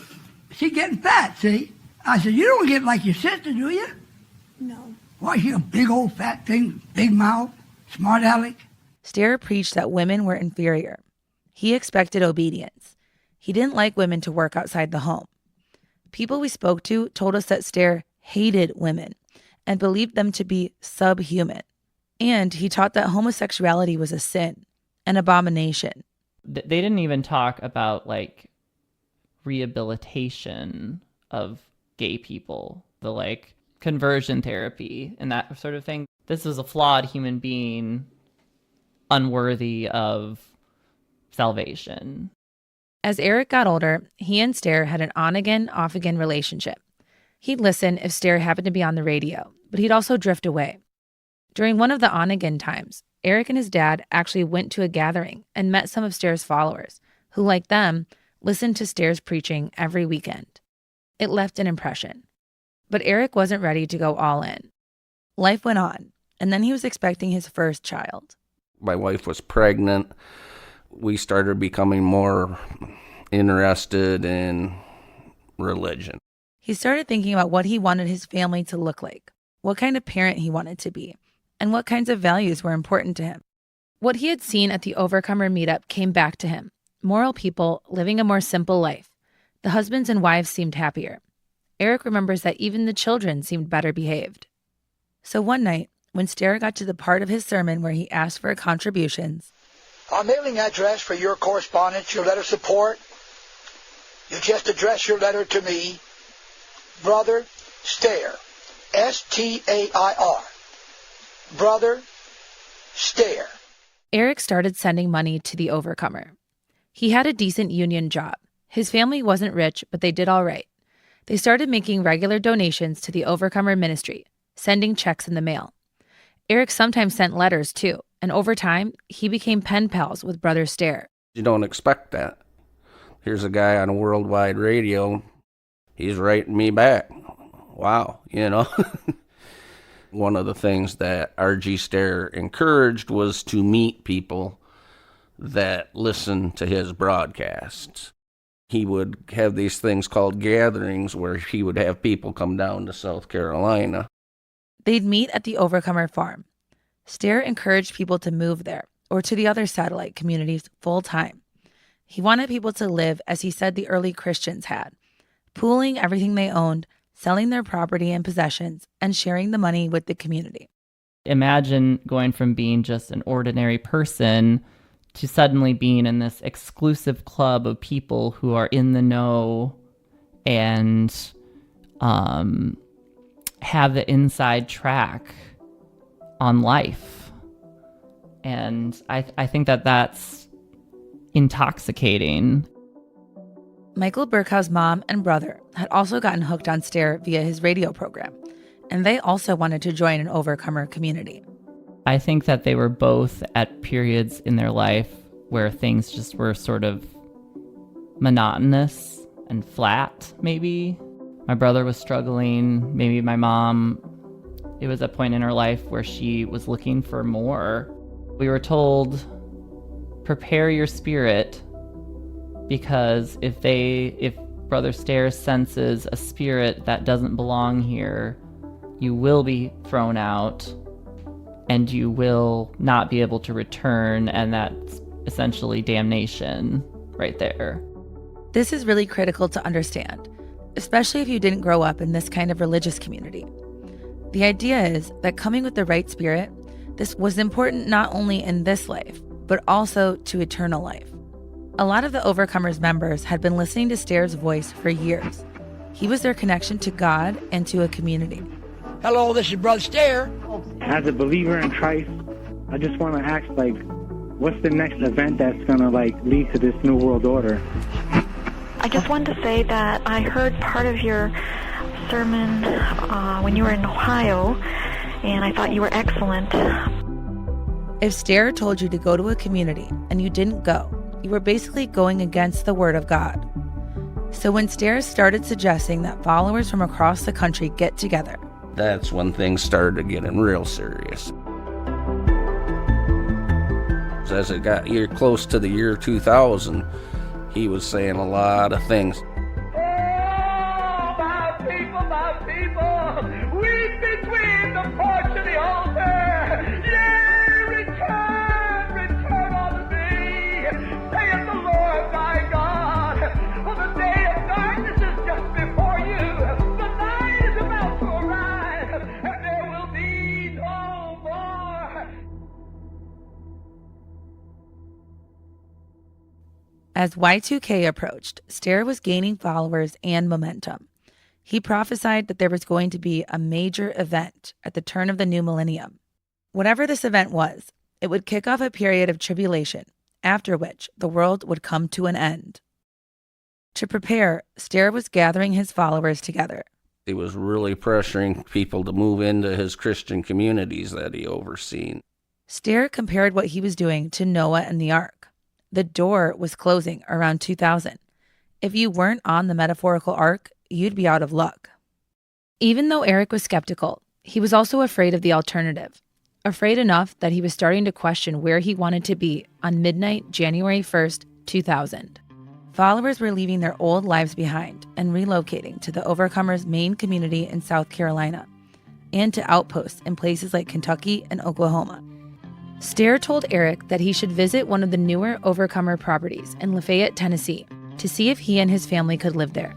So he headed south from his home in the Midwest to a community called Straightway, which was overseen by an eager young pastor named Charles Dowell Jr.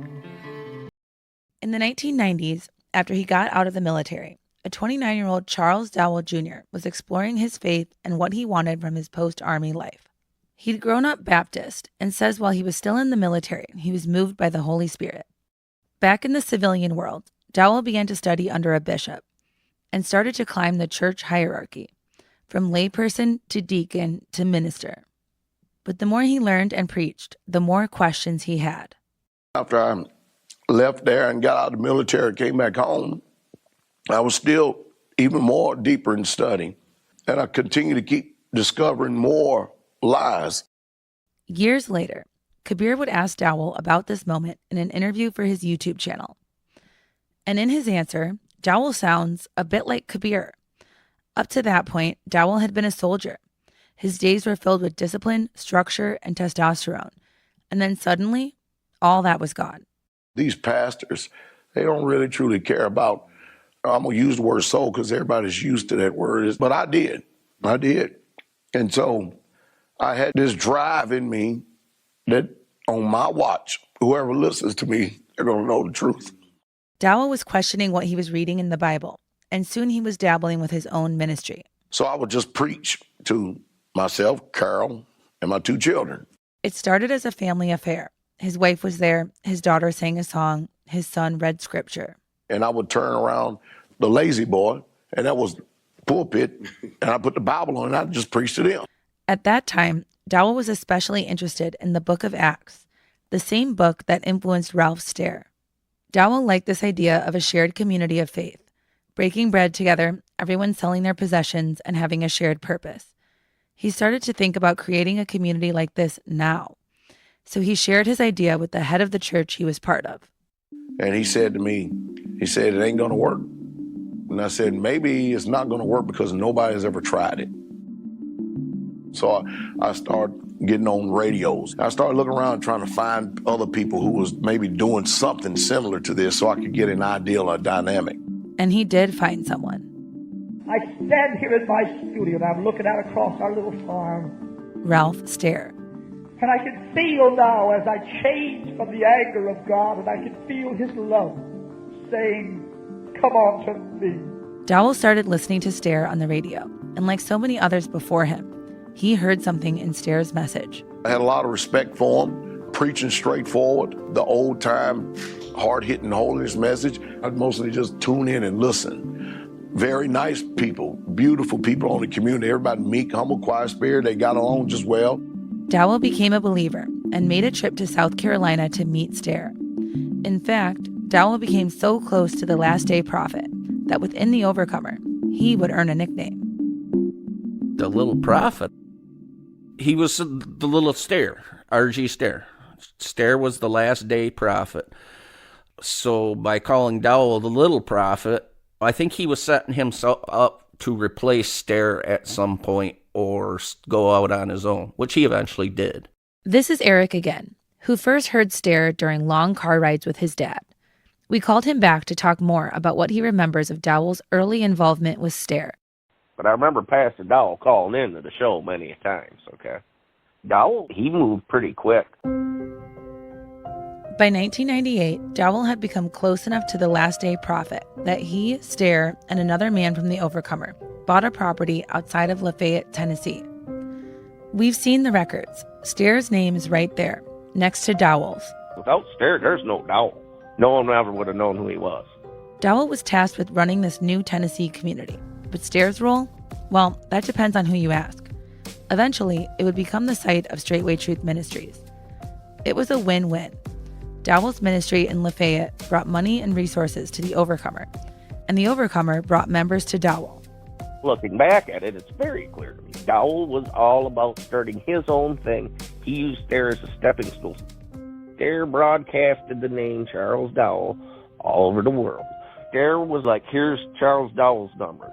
Call him if you're in this area and go attend fellowship with him on Sabbath. This is basically what Stair told Eric in 1999, that he and his family should visit the property in Tennessee. There, Eric met Pastor Dowell, and his first impressions were not so great. Big blowhard. All he did is brag about himself and the military, how badass he was, how tough. Just nonstop talk about himself. He was the best at everything. After I visited Charles Dowell, number one, Charles Dowell at the end said, God's put it in his heart that I needed to move there, and I've talked with Stair, and he believes the same thing.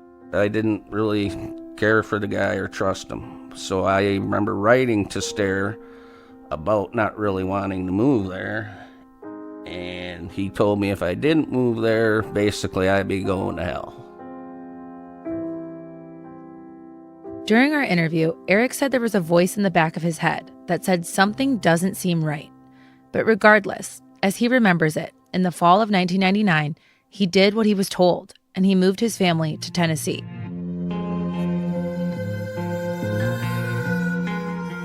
The property Straightway operates there is about an hour and a half outside of Nashville. It's the same property that Kabeer wanted to take his kids to instead of Washington, D.C. Think gently rolling hillsides, lush green landscapes dotted with creeks and big skies. In the beginning, the community there was pretty bare bones and undeveloped. We lived in like a double-wide trailer. They put us up there, and they put in another guy in half of it. Wood stove, no running water. Did have electricity. They didn't even give you high-quality firewood. They would go get this cheap slab wood. That don't even burn through the whole night. You got to wake up 6 times through the night to fill the thing. Being a part of the Overcomer wasn't supposed to be about living comfortably. It was supposed to be about living off the land and aiming for a life of simplicity. Work was split up by traditional gender roles. Women were mainly inside taking care of the children and doing housework. Men were mainly outside farming and building. We woke up and they put us to work, either building buildings, painting things. I remember they were building a bath hall or a shower room kind of thing. Man, I must have painted that thing 6 different times. If there was no work, they would find work. They had to have you doing something. Followers had no access to proper health care because they believed Yah would heal. Children were homeschooled, and Michael and others told us that children who were disobedient were met with severe physical punishment. Sometimes that meant public beatings. They talked about homosexuality as an abomination. At 10 years old, Michael knew he was gay, and he lived in fear of being found out and becoming the target of one of these whippings. They talked about it as being a symptom of a decaying society. They talked about a gay person never being able to go to heaven. Everything the community did and every decision they made, Eric remembers, was rooted in a mixture of fear and faith. He says he was pulled in with the belief that this is a righteous, godly community, the way God's people are meant to live. But that's not how it felt in reality. Eric didn't like Dowell, and from the way Eric says Dowell treated him, it seemed like the feeling was mutual. When you ate breakfast or dinner, he was preaching and yapping the whole time. And I was one of the ones he singled out. He was a staff sergeant in the military, so he was used to people, when he said jump, how high. But Eric wasn't willing to defer to Dowell. He would ask me certain questions, and if I answered it different than his opinion, he would sit there and berate me in front of everyone. It seemed like every community had one person that kind of got picked on. I know there were some at Stairs. I was the one at Dowell's, because I would sit there and I was respectful about it. I'd be like, no, sir, I don't agree. Eric felt abused and humiliated. Michael actually remembers this happening to Eric too. When we first started going there was one guy in particular that just, I'll never forget him because of the verbal abuse that he and his wife had to endure. And then their little boy just sitting there, little tiny kid, listening to that whole horror unfold. Eric says it wasn't just psychological. He says he was also taken advantage of financially. He turned over a substantial amount of money to Dowell and the Overcomer. Anyone who wants to live amongst the saints, both Dowell and Stair call their followers saints, is expected to turn over all their possessions, all their money, everything really. It's not a gift, and it's not really an option. Eric had managed to save a decent amount of money for a kid in his mid-20s, but as a member of the community, he was expected to give it all up. He doesn't remember exactly how much he gave personally, but says Dowell actually praised his generosity. We heard about other people who gave huge sums. Michael says his brother gave $20,000 and never got the money back when he left. They say you have all money in common. These donations were supposedly to help the whole community, but Eric says, that is not true. He may give you money for a few things, but you've got to ask for it. It's not like it's a common pool. It's got to be approved by him, if you ever get any of it. To Eric and others we talked to, it seemed clear that within the saints, there were the haves and the have-nots. And Dowell was clearly a have. He's out eating fast food and we're eating slop. Between the lack of food and all the physical labor, Eric says he lost an alarming amount of weight. On top of that, he felt surveilled. Eric worried anytime he made a phone call, someone might be listening. You had to be very careful. Very careful. Hi, Ma, how you doing? Of course, you're telling them you're doing all right when you're not necessarily doing all right because somebody's sitting there listening. And according to Michael and Eric, if you were on the property, Dowell made sure that Stair and his teachings were inescapable. But in the days of the voice of the seventh angel, the international broadcast... He blared the Overcomer radio broadcast from loudspeakers throughout the grounds there from early morning till late at night. That's the dedication that he had for Brother Stair, was literally having his voice permeate the entire property all the time. All day long, every day. It was constant indoctrination. I felt like I was living in North Korea, but worse. Worse, if that's possible. It was late 1999, and the clock was ticking down toward the millennium. And Stair was ramping up his messaging about the apocalyptic event he and others were predicting in the year 2000. He had this whole big thing he talked about. The end of the world was coming, maybe not immediately, but get ready for it regardless. Even if it wasn't coming, you should start getting ready. Kind of almost like you would see like preppers on TV. That's kind of what that was like. It was like an early version of preppers, but with the religious aspect added. Eric says that Stair was so confident about his prophecy that the millennium would kick off years of tribulation that he made a resolution. If the prophecy didn't turn out to be true, he was going to go off the air and stop broadcasting. But the year 2000 came and went. The prediction fell flat. I have told you the day of judgment would be a set time. The last day prophet turned to his followers and placed the blame on them. It was their fault his prophecy didn't pan out. I have told you that the day has been set in which Almighty Yahweh would judge the world, and you have been judged, and you have been weighed in the balance, and you have fallen far short. You have rejected the knowledge of God. You have refused to hear the voices of warning and the prophets and the ministry that I have sent to you to tell you that I will not be ignored. I am the Almighty Yahweh. He said they had refused to hear what they needed to hear. They weren't faithful enough. So Stair had a new explanation for why, in fact, he still wasn't wrong. After the year 2000 hit, everyone was just like, man, doesn't it feel different? There is a different spirit that's taken over the world now, and that's what the prophecy was about all along. People can tell themselves all sorts of things to justify. And that promise Stair made to his followers, the one where he said he'd go off the air? About a week or two after 2000, here's still Stair. We're jabbering on the radio every day. And he even addressed people are asking me why I didn't go off the radio. But he said, I'm not going off the radio. Eric's faith was shaken. I knew at that point I'd been scammed, fooled, and lied to. At that point, Eric had only been living at Straightway for less than a year. But he'd been struggling the whole time. It wasn't just the lack of running water or the bad firewood or even the rigidity of communal living. It was that culture that Stair and Dowell built. I didn't know that you had to have blind obedience to the leader. This is a recording from a radio interview Eric did around this time. I wanted to leave this place one way or the other. I did not want to be there. There was times I didn't care if I woke up in the morning. I was subjected to that kind of humiliation every day, right in front of everyone. Eric couldn't take it anymore. He left his son with another Straightway member while he was working in the community. And when he came home, his butt was just welted with switch marks. They use switches for spanking. How dare somebody else touch my kid?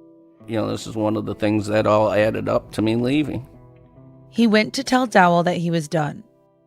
The day I finally decided to leave, he kind of got up in my face. He puffed his chest out. I thought he was going to bump into me. He looked me right in the face and said, "You're going to hell, son. You're going to burn in the fires of hell and be tortured by the sound of my voice in hell for eternity." And that's what he said to me. He gathered everyone up and made us go in the dining hall. And he called Stair. And then Stair pretty much said almost the exact same thing. And he was laughing at me the whole time he was saying it. You know you're going to hell, boy. Here Eric was, giving everything up all over again. And Stair, the man he admired so much, who convinced him to give up his money, move to Tennessee, was just laughing at him. But even that couldn't dissuade him now. It's hard to explain. I didn't even recognize that I had been that beat down and downtrodden. I felt alive again. And like I said, literally, I've never had this feeling in my life. It's like 100, 200 pounds just fell off me. It was gone. I was free.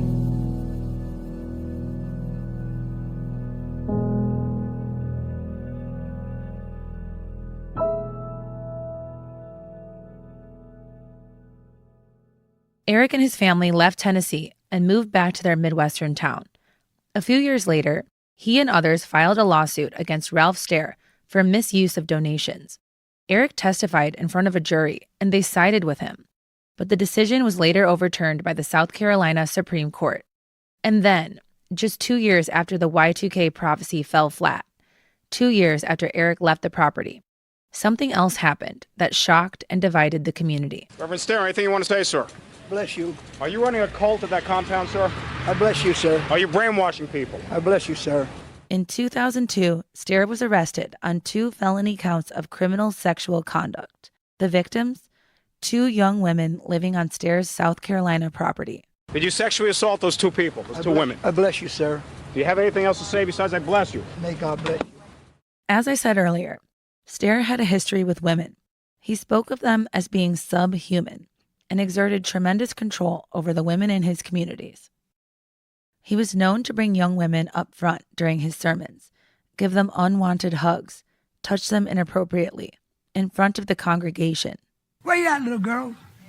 Come here, hon. Come on down here. Years of this behavior finally caught up to him. Ultimately, Stair pled guilty to 2 misdemeanor counts of assault and battery. He served 77 days and returned to the Overcomer. But that wasn't the end.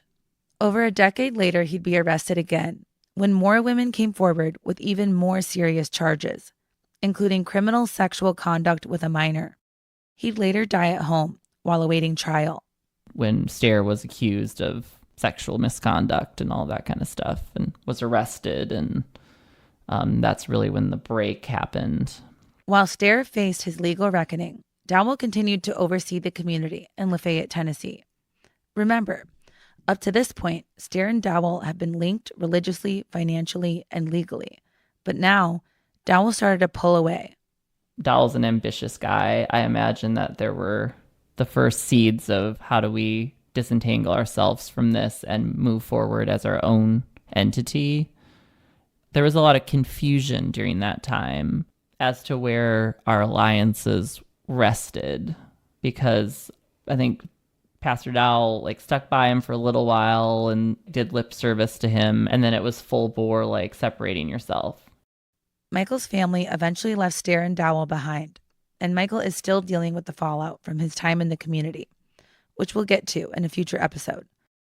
In the years since, Dowell has engaged in some revisionist history, coming up with an origin story for himself that barely includes Stair.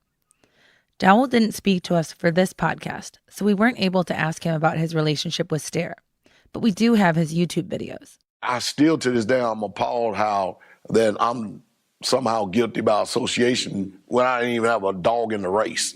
I know the reason why, because, I'm more well-known. In some ways, it's worked. He's completely rebranded his ministry, and he's even made some legal and financial separations. Like Stair's name is no longer on the title to the Tennessee property. To be clear, when Dowell did eventually break away and Straightway became its own thing, it was a bit different. Religiously, Dowell moved away from Stair's Pentecostal Christianity and adopted Hebrew Israelism. Dowell kept the survivalist, apocalyptic mentality of the Overcomer, but he took his own ministry down a much more militaristic path. But Straightway is clearly modeled off the Overcomer. It's like Dowell took Stair's playbook and only changed a few routes. There are so many similarities. One true leader, isolated religious communities, preparing for the end times, and a pattern of control over women. Jezebel. That is the word he used for me over and over and over again. Something that's very telling about both Charles Dowell and Ralph Stair were the fact that they talked about sex all the time. They were obviously obsessed with sex. All the women look the same way. They all have that blank expression. They prey on women that are already broken and traumatized.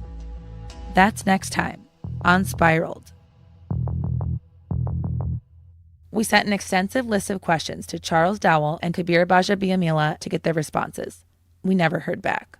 Before we get started today, I want to let you know this episode contains references to physical and sexual abuse, including of children. There are also references to spiritual abuse. Please take care of yourself and don't hesitate to ask for help if you need it. Seen and not heard. And that was one of the criticisms that Shannon often had about me, was my, quote, mouth. Sometimes I was maybe mouthy, but not in any little thing was considered mouthy. But I was loud, boisterous. I wasn't quiet. I wasn't passive. I have a big personality. Christy Rucker is friendly and open, quick to laugh. She tells us she has worked in graphic design and content creation. She was a wife and stay-at-home mom for many years, and she homeschooled her sons. Christy emailed me after my article, Pray for Kabeer, was published in 2020. Her husband Shannon was involved in Straightway when they were married. He's still involved. And now, Christy's talking to us from her home in Pennsylvania. Jezebel. That's what I was. That is the word he used for me over and over and over again, is Jezebel. And they don't mean that in a way that people think. He didn't mean like a slut or anything like that. A Jezebel, they mean rebellious. But Christy says she wasn't rebellious, unless that meant going to her own church or socializing with family and friends. She was just living her usual life, trying to be the best wife and mother she could be. As Shannon got more involved with Straightway, he wanted Christy to understand why he was so into it. So she watched some of Pastor Dowell's videos, but his brash preaching style really wasn't for her. Brother Shannon became a regular at meetings, and he'd eventually become the head of Straightway Pennsylvania. Christy decided to go along with him to a meeting. She sat next to Shannon, like she normally would at her own church, but then she noticed a different kind of seating arrangement. Women in the back, men in the front. The whole meeting made her uncomfortable. It was so awful. I only did one. It just drained the life out of me. The whole thing was bizarre, strange, the whole experience, bad. So I never went again. Christy was never a Straightway convert, but she believed in her marriage and wanted her sons to grow up with their dad. And to Christy, that meant going along to get along.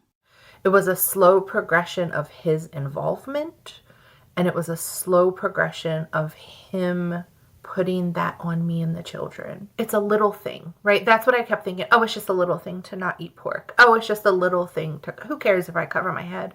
Who cares if I choose to wear skirts over pants? Like, am I willing to sacrifice my marriage to wear pants? She wasn't. She wore the skirts. She covered her red hair. You kind of become willing to do whatever to save the marriage. So by the end, I was covering my head and I was wearing dresses and skirts like he wanted me to. That end was 10 years coming. Shannon's beliefs deepened. Christy says he even started to morph into Pastor Dowell, taking on his look, the baseball hat, trimmed beard, and sunglasses, and deepening his voice to sound more Dowell-like. The family had been living with Christy's parents, and to Christy, it seemed like their living situation kept Shannon and his beliefs a bit more in check. Then we bought a home.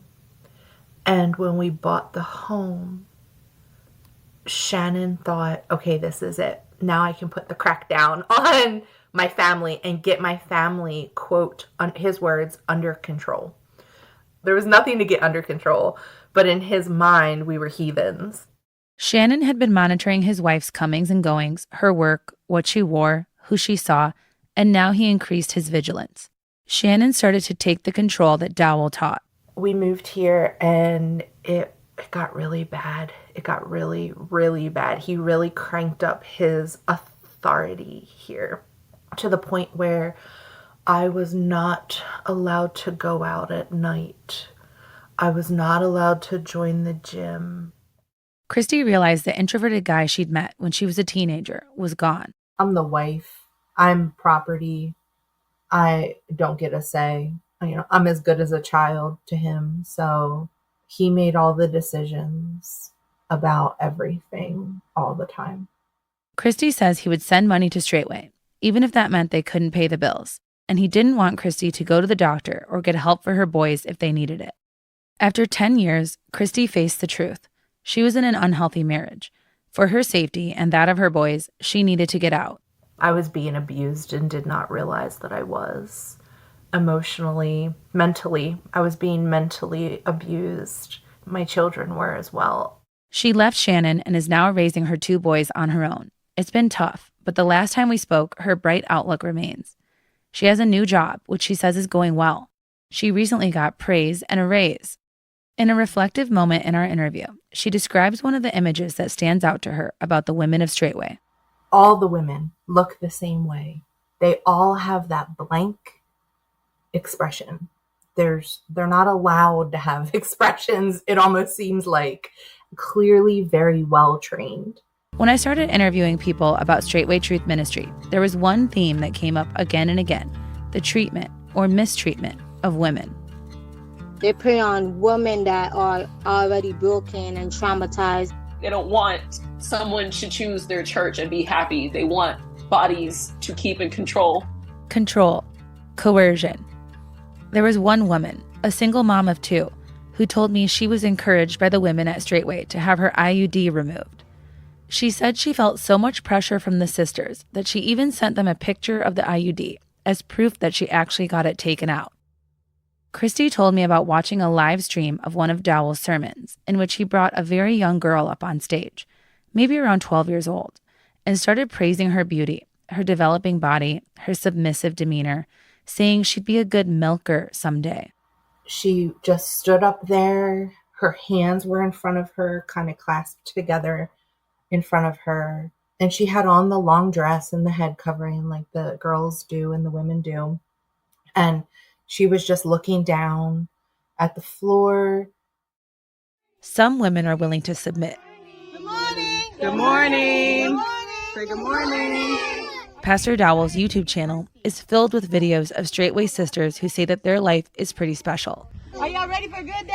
Yeah! They tend to their husbands, they cook, they clean, they raise their kids. This is the day that who made? Yahweh. You got it. Hallelujah. We planned this day. And then there are women who won't submit, like Eileen, Kabeer Gbaja-Biamila's wife. Remember, when Kabeer joined Straightway, one of the things that didn't sit well with Eileen was the group's extreme stance on gender roles. He would make it a point to tell people, yeah, I'm the head. This is how Christian marriage is. And I call the shots. At first, that matched up pretty well with Eileen's view of Christianity. She really did believe that Kabeer, as her husband, was the head of the family and the home.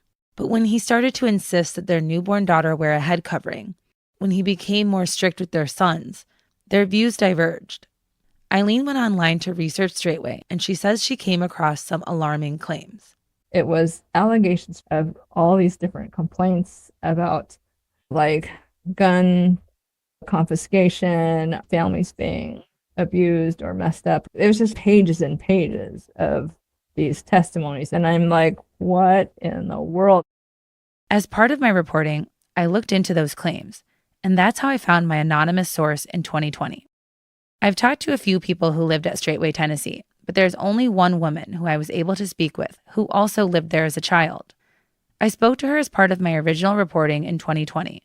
She did not want to go on the record for this podcast, so I'm telling her story from the original interview I did with her then. The source asked that we not use her name or voice to protect her privacy and safety, but she says she was abused physically and sexually by a man who lived at Straightway. I also spoke to her mother for the original story in 2020, and she confirmed her daughter's allegations of abuse.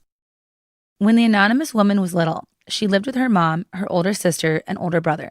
The family moved around a lot. Her grandma was really into collective living, so they'd hop from community to community in their van. And in the early 2000s, when she was about 2 years old, the family started visiting one of the Overcomer communities, led by Ralph Stair, the apocalyptic preacher who inspired and mentored Pastor Dowell. A few years later, they met Dowell himself, and he invited the family to live at Straightway in Tennessee. Within the community, this woman said Dowell directed every part of their days from sun up to sundown. Days were spent at church services or Bible study. The homeschooling was a joke, she said, just a show to keep the authorities from investigating. She said Dowell controlled what and how much they ate. So let's go into the kitchen here. This is our dining hall. I need to get home before it starts raining. And each family had chores assigned by Dowell. There was a lot of physical labor, like carrying buckets of rocks out of the garden and waking up at 5 a.m. to milk the goats. There were lessons on target shooting and knife fighting for both men and women. Now you get your finger off the trigger. Take your finger off the trigger. Cock it. Do it again. My source said she fired her first AR-15 when she was 9 years old, aiming at human-shaped paper targets. My source's mom didn't speak to me for this podcast, but I did talk to her for my original article in 2020. And she told me community members had to keep a two-way radio on them at all times, so Dowell could summon them whenever he needed to. And if they did something wrong, Dowell would blast them over the radio. At first, the structure and the community-mindedness, it was really appealing. Pastor Dowell this morning coming to you from the great country state of Tennessee. And as you can see, we're way out here in the country. As a single mom, her children's father had recently left her, and she needed a home. Like the Overcomer followers we heard from last episode, she believed she had to live in a set-apart faith community in order to have eternal life.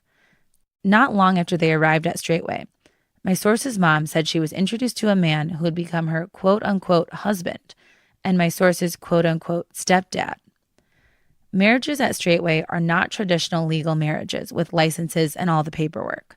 Remember, the group shares some beliefs and practices with anti-government sovereign citizens. Anytime the government gives you license or grants you privileges for something that's already a right for you to do in the first place, they've got perks.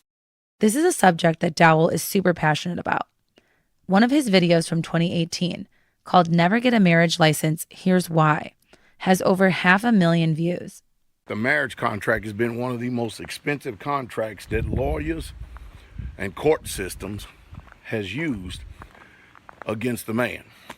From talking to several people who were part of Straightway, we learned Dowell is the ultimate matchmaker. Men need to ask his permission to marry someone in the community. And if he doesn't think a couple is a good fit, for whatever reason, he'll prevent the couple from saying their vows. Dowell approved of the union between my source's mother and her new husband, who had status and was respected in the community. But my source revealed to me in our original interview in 2020 that when she was just 11, that man began to physically and then sexually abuse her and her older sister. It started with beatings. You know, spare the rod, spoil the child. And then when they hit puberty, my source said this man started taking pictures of her and her sister. In 2020, she told me that sexual abuse started gradually. She told me she'd wake up at night to her stepdad holding her down and touching her. She knew what was happening was wrong, but as she continued telling me, she was so terrified of this man. And it got to the point where it was happening almost every night. She laid there, frozen with fear, she said in 2020, thinking he was a man of God. The abuse went on for over a year. The two sisters would try to sleep in their brother's room or outside of the trailer to get away. My source's sister wouldn't talk to me for my original story because it was too hard for her to revisit her life at Straightway. At first, my source and her sister didn't tell anyone what was happening, not even each other, but their mom could sense something was wrong. She said she noticed that her husband was paying an unusual amount of attention to her older daughter. She said he would go check on the kids during the night and be gone for long periods of time. My source's mom said she urged her daughter to speak up. Was her stepdad touching her? But her older daughter denied it, she said. My source's mom said her oldest daughter finally told her what was happening when she found out her younger sister was going through the same thing. When the girls finally told their mom, she ran straight to Dowell. And what happened next? According to my source and her mom, the three of them went to Dowell's house. My source said Dowell told the sisters they were lying. The man that did this to them was a man of Yah. It was the devil in them. They were Jezebels. They were making everything up. But after that, my source said that Dowell told her and her sister to sleep on cots in his office for a couple weeks. And when they went back home, it started all over again. My source's mom told me that Dowell did little to punish her husband, her daughter's abuser. He had been very close to Dowell, and after the abuse allegations, he lost some of his responsibilities and saw his reputation suffer, but she wasn't allowed to tell anyone why. My source's mother told me that she did believe her daughters. She just didn't know what to do. She never considered going to the police as an option. She said Straightway members were told, if you don't like it here, you can leave. She had gone all in on this life, and she didn't even know what leaving would look like. How could she make decisions for herself? Life at Straightway was particularly hard for my source's older sister, who her mom said was bullied by some of the women because they were jealous of her beauty and her close relationship with Dowell. Another woman who visited Straightway said she saw my source's older sister massaging Dowell's shoulders in front of others when she was around 15 years old. This woman told me it made her uncomfortable to watch. Yes, a teenage girl massaging the pastor. My source recalled in our 2020 interview that they did their best to stay out of trouble, and they would sometimes dream about life outside of Straightway, away from their abusive stepfather, away from the people who didn't believe them and who called them Jezebels. They thought about running away and even planned for it, sneaking and hiding jars of peanut butter to fuel their escape. And there was one thing holding them back. My source's mom and her husband had a baby. And then when my source was around 15, her mom told me she started to hear that men in the community were discussing her daughters as prospects for marriage. Again, these were not marriages in the strict legal sense, but biblical unions. And Dowell has worked out a way to profit from these arrangements. He sets up a couple and arranges a dowry that the groom pays and Dowell receives. Here's Dowell in a Straightway YouTube video posted 2 years ago. He's talking to the men of Straightway about 4 young women who he's called to the front of the congregation. So you getting ready to buy value. Let that sink in. Dowell was telling the men they could buy value. You getting ready to buy somebody that comes already, right out the package, ready for marriage. Ain't that beautiful? Somebody tell me what's wrong with that.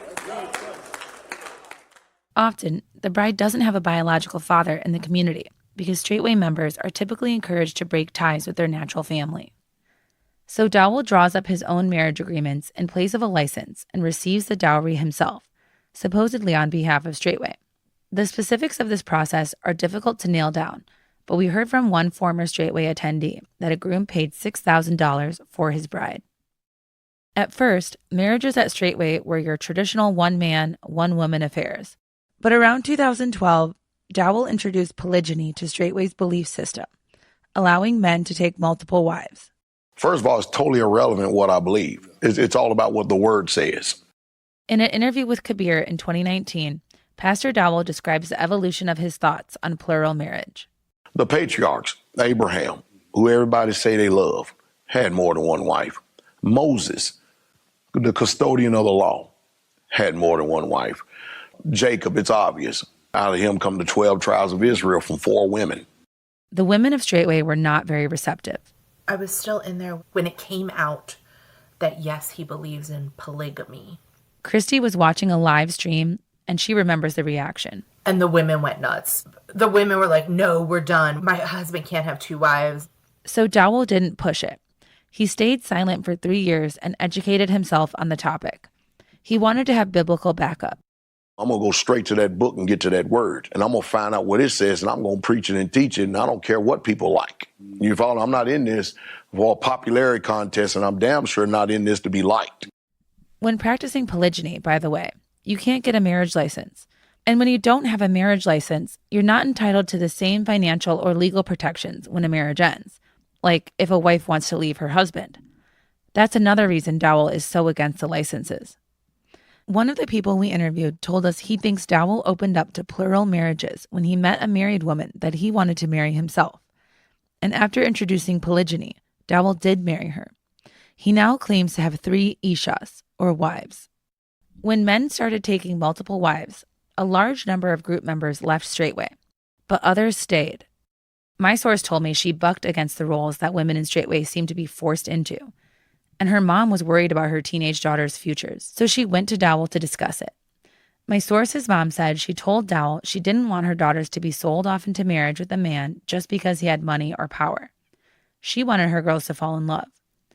According to my source's mom, Dowell told her, well, they can always be concubines. Not fit to marry, but still fit to serve the men. My source's mom told me she was stunned by that remark. She realized her daughters were viewed as property, nothing more than objects. A man, according to the way things are run, is the head of the home, and women just don't seem to understand it today. One time, after my source got a beating for making a small mistake, she thought about committing suicide, and she saw her older sister deteriorating too. She was depressed, her hair was falling out, and she wasn't eating. My source's mom told me she was able to meet up with her own mother at a nearby hotel, and together they created a plan to get her oldest daughter out. Afterwards, she said the community wondered where her oldest daughter went, and everyone was told she was sent away because she was too rebellious. With her big sister safely gone, my source told me she was ready to leave too. She sat her mom down and told her, "Tonight's the night we're going." My source, her mom, and her little sister pretended to be sick so they could get out of attending the Tuesday evening Bible study. While the stepdad was out of the house, they got ready to leave. My source's brother chose to stay behind. At dusk, a friend, someone who used to be involved in Straightway, came and picked them up. They threw their things into the car as fast as they could, hopped inside, and started driving. Leaving Straightway was an immense relief for mother and daughter. But assimilating back into the outside world was not easy, something we'll talk about in a future episode. One of the things that struck me about my source's story was that it wasn't just about what her stepdad did.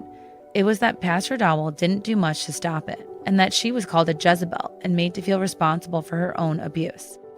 Kabeer, who didn't join the ministry until years after my source and her family left, told me in 2020 that there's zero tolerance for violence against women at Straightway, and that the ministry has ways to guarantee that an abuser will not make the same mistake twice. Kabeer didn't elaborate, and when we tried to contact Straightway about these allegations, Dowell would not speak to us for this podcast.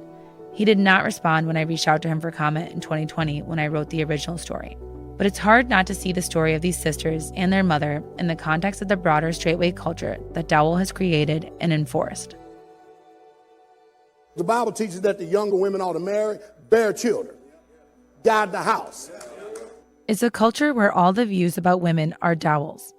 In a YouTube video from January 2022 called No Whores in Israel, we see Pastor Dowell invite 4 young women to the front of the tabernacle. He starts peppering them. Can you cook? Can you clean? Can you cook? Can you clean? Can you cook?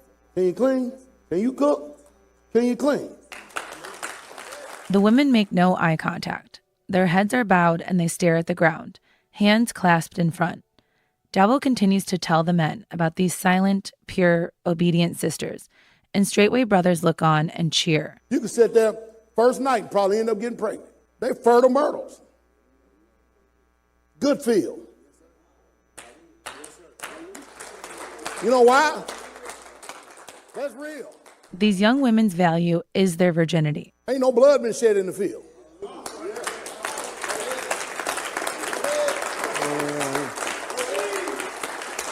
The land is not defiled. The land is not defiled.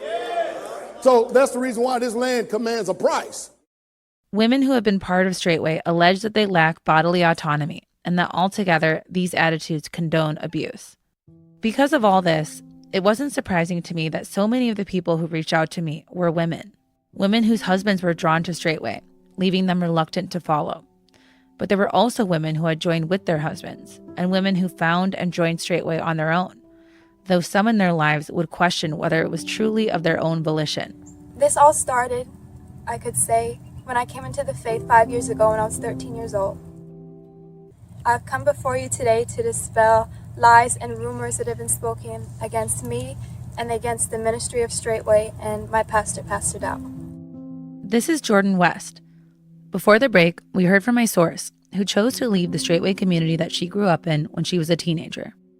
Jordan had a very different experience. She found Straightway as a teen. A friend's grandmother was watching Dowell's videos, and Jordan started watching them too. She quickly became a devoted believer. This all started, I could say, when I came into the faith 5 years ago when I was 13 years old. It started when I stopped eating pork and I started to change my dress and I started to desire to be holy. This is from Jordan's YouTube channel, where she talks about how she got involved in Straightway. After that involvement led to a huge rupture in her life. We didn't speak to Jordan for this series, and Jordan's parents wouldn't do an interview either. They said they were afraid that talking to me on tape would put Jordan in danger. So all the details you're about to hear were gathered from other sources, social media posts and YouTube videos by both Jordan and Dowell, and from conversations with people close to the West family, including some of Jordan's high school friends, like Verily Boyd. Jordan stood out in the sense that she was never looking for attention. I remember being envious that Jordan could be so comfortable being herself and that others saw her merit more than her outside covering. Because that was a point where I felt like I didn't have that, and nor did I have the courage to do so. Verily and Jordan went to high school together in Alabama. Verily saw Jordan as a brilliant student and talented artist. Verily's parents are Christian pastors, so she says she and Jordan bonded over their nerdiness and seriousness about religion. So her religion that she began to explain it to me was the reason why she acts a certain way and the reason why she carries herself a certain way is out of not only respect for herself, but respect for God. Jordan wore long skirts and a head covering to school, something she had learned from Straightway. And at that time, I'm like, wow, like that's so big. She has so much trust and so much faith. And She doesn't even care that she's walking around in a skirt. It seemed like Jordan had faith that she was doing the right thing for the right reasons.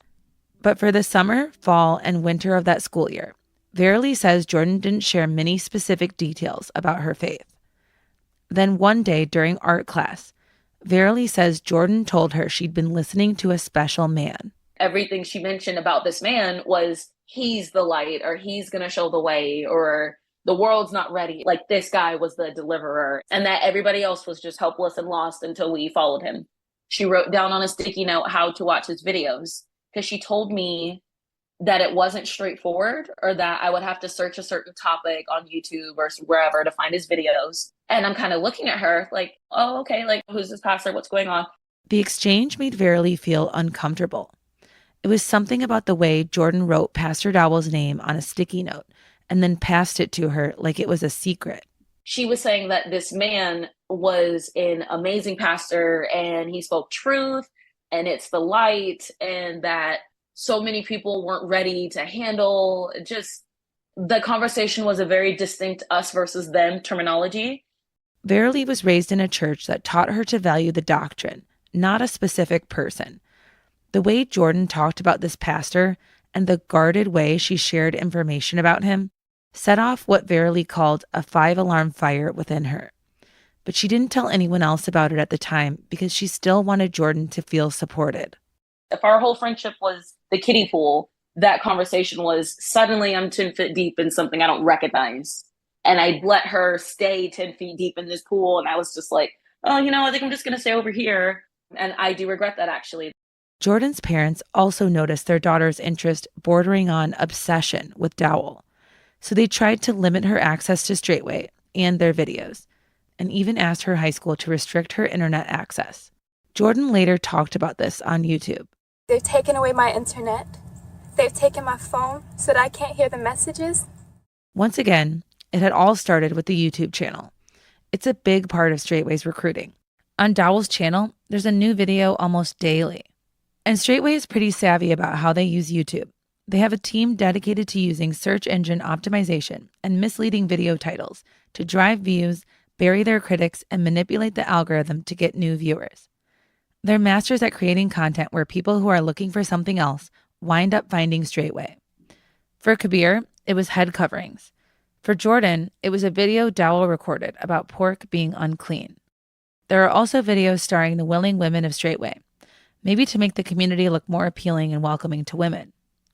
Sister Ashley, Sister Carol, Sister Nellie, Dowell's second biblical wife, they all show up on YouTube. How old was you when you first started calling me? Probably 15. After she watched Dowell's videos for a while, Jordan West actually got in touch with one of the women there, Sister Ashley. Another high school friend said that Jordan would use her house phone to call Straightway. I wasn't allowed to reach out to her, is that correct? That's correct. She always had to call me. I was right here. We found a video of Jordan and Sister Ashley talking about this time. I never went past what she asked me to do, which was please don't call my home. Please don't call my phone number. My family is not behind what I believe. Jordan's parents were very upset when they learned that she was in touch with the group. Everywhere I go, family gatherings, funerals, all the family members are telling me that Pastor Dowell is a wicked cult leader. I don't need to cover myself. We want to see your body. We want to see your hair. Show us your legs. The West learned Jordan had been mailing silver coins from her own collection to Dowell. They searched her bedroom for more information. So Jordan left them a note inside one of her notebooks. Why don't you go be nosy at straightwaytruth.com? You're not going to find any dirt. Sorry. Her parents called Straightway's main number and left a message for Dowell, telling him to stop all contact with their daughter. But Jordan was persistent, and seemingly so was Straightway. Jordan found a workaround for every block her parents threw up. After they tried to restrict her internet access, Jordan's parents found a tablet and phone that they didn't recognize. They believed someone in Straightway gave it to her. Jordan met up with a man from Straightway named Victor Rice II, who traveled across state lines to meet her at a bowling alley. At the time, he was in his early 30s, and she was a sophomore in high school. She stayed in touch with the group until she graduated and moved with her parents to upstate New York. After she turned 18, Jordan told her parents she was going to Straightway. I'm 18 and a half, and I tell my parents that I'm moving to Georgia. They tried everything they could to stop her from going, but Jordan headed for the airport. They're boo-hooing, and the taxi driver goes, "Why is your mom crying? Are you coming back?" "No, I'm not." No, I'm not. So I go to live at Straightway, Georgia. Her parents were panicked. They tried reporting Jordan as a missing person, but were told by the sheriff that they couldn't. She'd left of her own volition, and she was 18 years old. But at their request, the sheriff's office did conduct a welfare check at the Georgia location. There's a knock on the door. I'm hiding behind the bookshelf because I know it has to do with my parents. According to the incident report, no one responded to the sheriff's call. 10 days later, the Wests got a letter in the mail from Jordan. Only it didn't look like something an 18-year-old would write. It was a formal cease and desist letter, like a lawyer might write, and it demanded that they stop contacting her and trying to find out where she was. Around this time, Jordan made her own video posted on her own account titled "Jordan West is Not Missing." In the video, she sits in front of a tree with another young woman. She hugs her knees and looks straight into the camera. The people here in Georgia, the Israelites, never met more honorable people. Yes, they clothe me, they take care of me. Yes, I work on the land. This is a life to live, and I'm not going back. So no, Jordan West is not missing. Jordan West is not in Alabama. Jordan West is with the Saints, and she's at peace! Eventually, Jordan relocated to Straightway, Tennessee, where her parents continued to try and get in touch. All of these efforts were bringing scrutiny and police attention to Straightway, something Dowell actively works to avoid. Dowell and the Wests met face-to-face one time in September 2017, when Jordan arranged a meetup in a Walmart parking lot to get her birth certificate and social security card. They drove all the way down from New York, and I told them don't come back again, because they come back again, then we're going to go ahead and press charges for harassment, and that's all there is to it. It's the last time the Wests have seen their daughter. They did hear from another parent, though, a woman whose daughter had also found Straightway's videos, and also secretly got in touch with women there, and also moved down to Georgia when she was 18 years old. In a video titled "Natural Family, I Am Completely Done," Dowell called them all out, the Wests and the other families seeking their loved ones. Don't have them to come up here and trespass on this land, because I promise you I will hurt them and hurt them bad. A little over a year after she left, Jordan married Victor Rice, the man she met at the bowling alley. Everything was way too strategic to be accidental. And that's why I've been angry ever since. She was a minor, and she was already being groomed by them then. Verily lost touch with Jordan after high school, but when she saw Jordan's parents post on Facebook asking for information about their missing daughter, Verily remembered that strange pastor on the sticky note and quickly realized where Jordan had likely gone. It's pretty upsetting. It's pretty angering, because to me, it's plain to see what's taken place here, and that it happened well before she turned 18. Jordan was 18 when she left home. But to Verily, the contact that Jordan had with Straightway members while she was still a minor, including her future husband, is highly troubling. Verily calls it grooming. Jordan was just a teenager when she started learning about Straightway and cut off contact with her family and friends who didn't understand her new beliefs.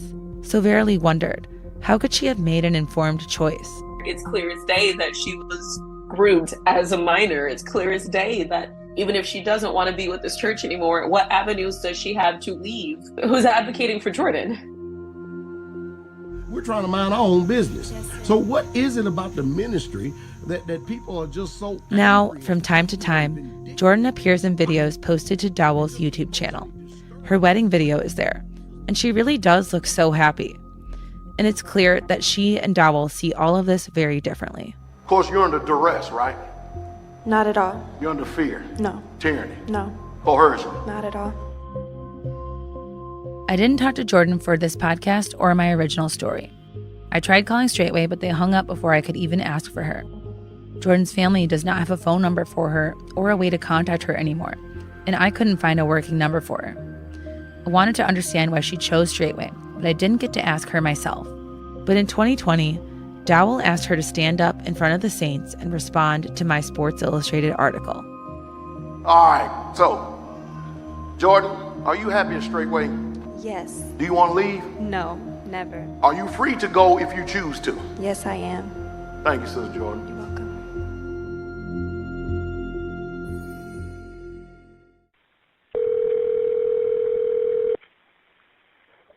Hello? Hi, this is Brown County 911. What is the address of your emergency? My name is Ron Young. I'm headmaster at Providence Academy. Called earlier about our Christmas program. Okay. It's December 2019, and Providence Academy, a small private Christian school in Green Bay, Wisconsin, is preparing for its annual Christmas program at the Assembly of God Church. Headmaster Ron Young is in a church sanctuary surrounded by little kids dressed in choir robes, swirling with excitement. But Ron is concerned. There are two strangers in the audience, men that he's never seen before. Okay, and what are they doing that you want them to leave? They're not parents. They're not anything. I know it's a public event, but we had some concern of a video that Kabeer Gbaja-Biamila has posted, and we're worried that they're going to do something. This is the school that Kabeer Gbaja-Biamila and his ex-wife Eileen's children attend. Before he found Straightway, Kabeer had been really involved in the close-knit school, a nerdy dad who'd even been a school board member. But by the time of the 2019 Christmas show, the couple has divorced. Kabeer has limited contact with his kids, and he's continued in his commitment to Straightway. The day of the big performance, he posted a video to YouTube, directly addressing the school's headmaster. I'm telling you right now, Ron, I forbid my sons and my daughter to participate in any extracurricular activity that goes against my belief. Straightway believes Christmas is a pagan holiday. So for Kabeer, his kids celebrating the main event on the Christian calendar was a big no-no. He'd been trying to keep them out of the show. I'm the priest of my home, and you are infringing, you are trespassing on my property. Eileen was still a practicing Christian, and now the kids' primary caretaker. So she got everyone to the venue on time for their performances. This was something they'd done every year at Christmas. She says it was a highlight of the school year. But now, the night of the show, there are these two guys in the audience, and Headmaster Ron is pretty sure Kabeer sent them. I guess, what do you think that they're going to do? Well, I have no idea why they're here. They have no reason to be here other than to, Ron called 911 earlier that day to alert the police about this exact situation. Kabeer had called Ron to demand once again that his kids be pulled from the program, and they had a volatile conversation. Kabeer told Ron that he should be careful, and one more thing. He said, quote unquote, "You don't need to worry about me. Black people don't shoot up schools. White people do." It sounded like a threat, and now Ron doesn't know if it means anything, but the two guys in the audience are white. Good evening. Thanks for joining us. Former Packer Kabeer Gbaja-Biamila explaining what led to the arrest of his friends on Tuesday night. Ryan Desmith and Jordan Salmi were arrested at a children's Christmas play, a pageant that is, being put on by the private school attended by Gbaja-Biamila's children. Police did respond to Ron's 911 call and arrested the two men, Ryan D. Smith and Jordan Salmi. They were both part of Straightway. Both had a loaded semi-automatic pistol tucked into their waistband. One of them had an extra magazine of ammunition and a 9-inch knife, and neither of them had a permit to carry a gun. And Ron was right. They were there because of Kabeer. KGB says he sent his friends to the program to take videos of his sons, who he forbid from participating in the program because he holds vastly different religious views than the school. After the police arrived, Kabeer showed up. He started arguing with the cops about arresting his two friends, who he calls his quote-unquote brothers. The police threatened to arrest Kabeer too. Ultimately, they didn't, but there was no way Kabeer was going to let this go. No one got hurt, not one single human being, not even a fly got hurt that day. The only people that got hurt are my two brothers. He live-streamed on YouTube 2 days after everything went down. In the video, he's sitting at his desk, dressed in a black t-shirt that reads, "Commandments over traditions." They got their liberty taken from them. They were literally kidnapped, put into captivity. Kabeer wasn't the only one who was upset. Providence Academy let out for Christmas vacation 2 days early because parents were so spooked. Some even took their kids out of the school altogether.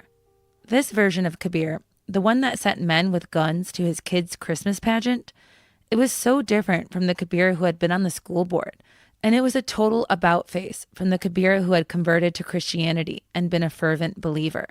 This is the moment that Kabeer's newfound faith burst into public view.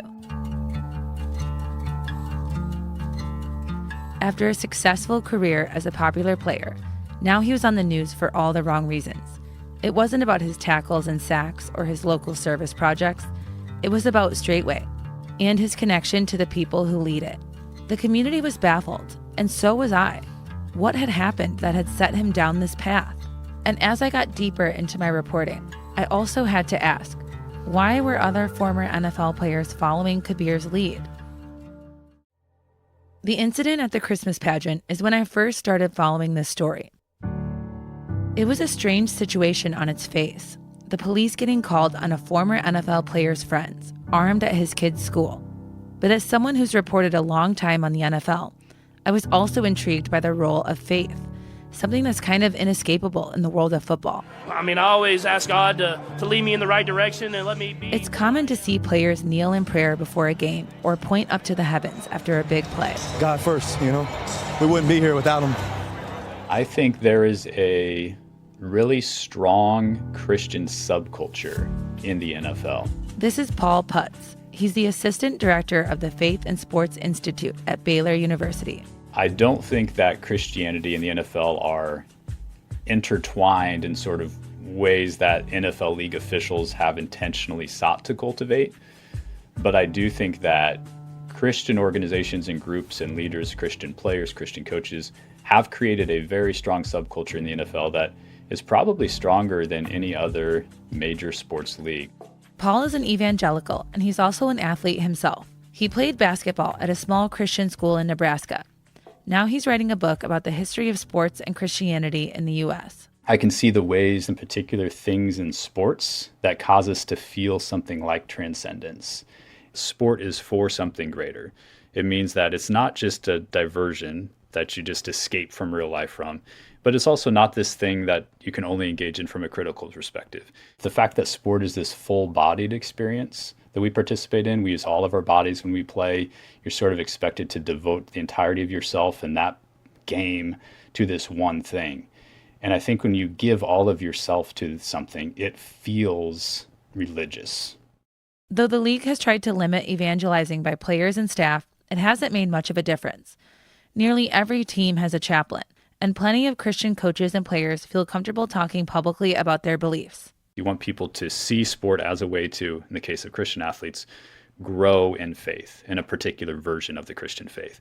There's no official religion in the NFL, but if there was, it would likely be a form of evangelical Christianity. That's the culture you're most often hearing reflected when players thank God or Jesus for their wins. Some players who have felt drawn to other belief systems and been equally vocal about it have not felt as supported. I came to the realization that, you know what, if I'm going to find God, I better go find it for myself. This is Reggie White. You know, the Reggie White, the 6'5", 300-pound defensive end, the former Philadelphia Eagle and Green Bay Packer Pro Football Hall of Famer. There's even a street named after him in Green Bay. Reggie defined an era of hard-hitting football. In his debut season, he was the NFL's Defensive Rookie of the Year. To this day, he's considered one of the all-time greats. Remember back in episode 1, Kabeer was chasing after Reggie from the start of his career in 2000, even before he'd played his first NFL game. Kabeer Gbaja-Biamila says he wants to break Reggie White's all-time record for sacks. And there was another way in which Kabeer looked up to Reggie. He was a very devoted Christian. When he was just 17, Reggie became a Baptist minister. And then he became known as the Minister of Defense. Of course, Reggie White was the Minister of Defense. Yo, his nickname is the Minister of Defense. They didn't call it Minister of Defense for nothing. I've seen signatures of his before where friends of mine say, I found this piece of memorabilia. Wow, it's got your dad's signature on it. And I don't want to ruin their ideal of what it is, because I was like, that's not a signature. It was like, one, there's no scripture attached to it. Reggie White passed away in 2004, just 4 years after he retired. We talked to his son, Jeremy White. He told us his dad always paired his autograph with a Bible verse. I believe early in his career, it was 1 John 4:8. And then it was, for the majority of his career, it was 1 Corinthians 13. He had an eagle that was on his desk for 25 years. That eagle was always there when he was studying and getting deeper in the Torah. After his football career, Reggie dove deeper into his faith, and he got curious about the Torah, the first 5 books of the Hebrew Bible. If I'm going to find God, I better go find it for myself. I got to go back and research the scripture in its original language to see what it said. This is from an interview with NFL Network that Reggie gave around this time. He said he wanted to read the Old Testament in Hebrew to understand it more fully. But in doing so, he says he felt rejected by the people with whom he once shared a faith. I'm considered a heretic among some. I've been accused of becoming a Jew and converting to Judaism. I've been accused of so many things because I have decided to study the Hebrew text. Reggie became disturbed when he noticed how small differences in the scripture's translation could change the meaning of a passage. In the years after his retirement and before his death, he stopped preaching and stopped going to church. He did love to learn about this. I would be remiss if I didn't say that part of it was because of the free time that freed up off football. He became very lonely due to this process. He stopped calling himself a Christian, opting for the term believer. He also came to see Christmas as a pagan holiday. Jeremy remembers that friends of the family pretty much ostracized his dad as his beliefs changed. Friends of ours who still live in Green Bay, they said, you know, such and such said Reggie's in a cult. There are a lot of differences between Reggie White and Kabeer. Even though some of their beliefs overlap, they weren't exactly the same. Reggie never identified as being Hebrew Israelite, even if he seems to have been inspired by some of the same ideas. And he was never part of Straightway or the Overcomer, or any established group. And secondly, though Reggie would happily talk about religion if someone brought it up, he wasn't as aggressive in talking about and promoting his beliefs as Kabeer was. He tried to save everybody, but that was the type of guy Kabeer was. Remember, Kabeer was evangelizing in the locker room and talking about his faith in interviews in ways that made people really uncomfortable. He wanted to hand me religious pamphlets, or he wanted to talk to me, Bob, and he wanted to talk to me about his faith or religion or my faith. But still, Kabeer could relate to Reggie's journey. Kabeer had also been a devoted Christian before finding Straightway. Like Reggie, Kabeer's religious beliefs had changed after he left the NFL and had more time to devote to his faith. And like Reggie, he felt shunned when those beliefs changed.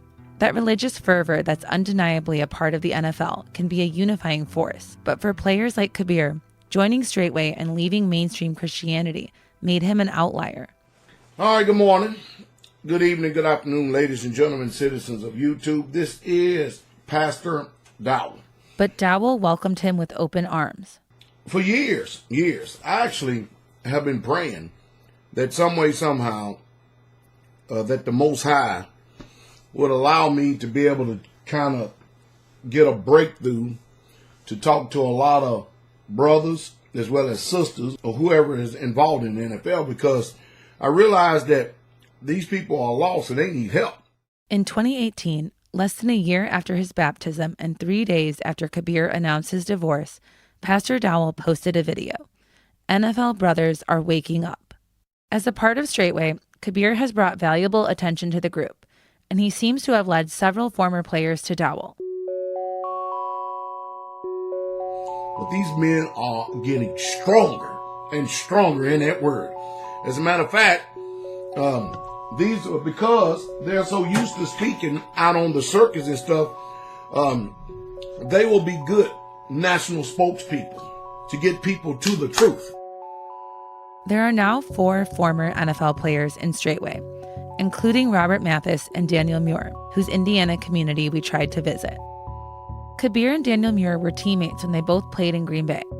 Kabeer sent Muir a Pastor Dowell video, but as it happened, this wasn't the first time Muir had heard of Straightway or Dowell. About a year before, he'd come across a video, and then Muir shared Straightway with his former teammate, Robert Mathis. Mathis had been questioning his faith and told me in an interview for my original story that something about Christianity never sat right with him. Something was tugging at me. It just doesn't line up, is how he put it then. So as of 2020, from what I knew, the NFL contingent in Straightway was Kabeer, Robert, and Daniel. But I had a hunch more players could be involved. In that YouTube video, Dowell name checks a couple more former players. And when I combed Dowell's YouTube comments, there were familiar NFL names, but nothing we could confirm. And then in January 2021, I got a text.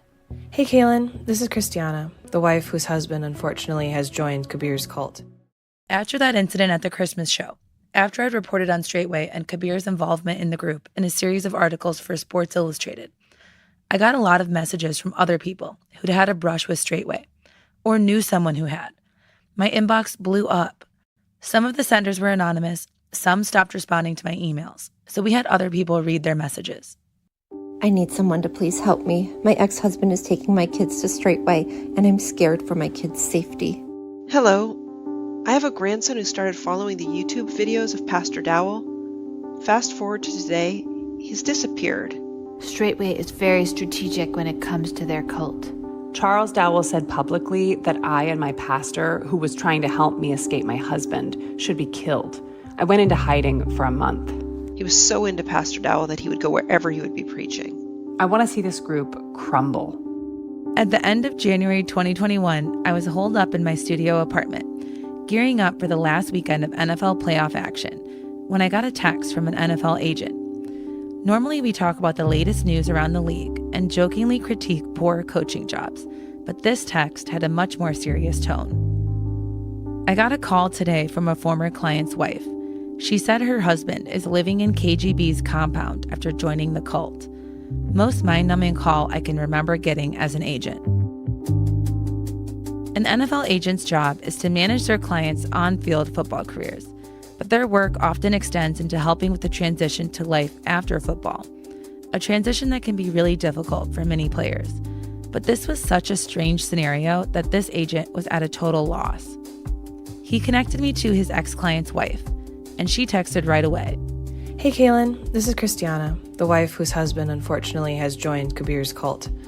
I would love support the other women and you could offer, and also just have an understanding. What are the next steps this group is going to do to him to suck him farther into this? Thank you as well for being willing to help.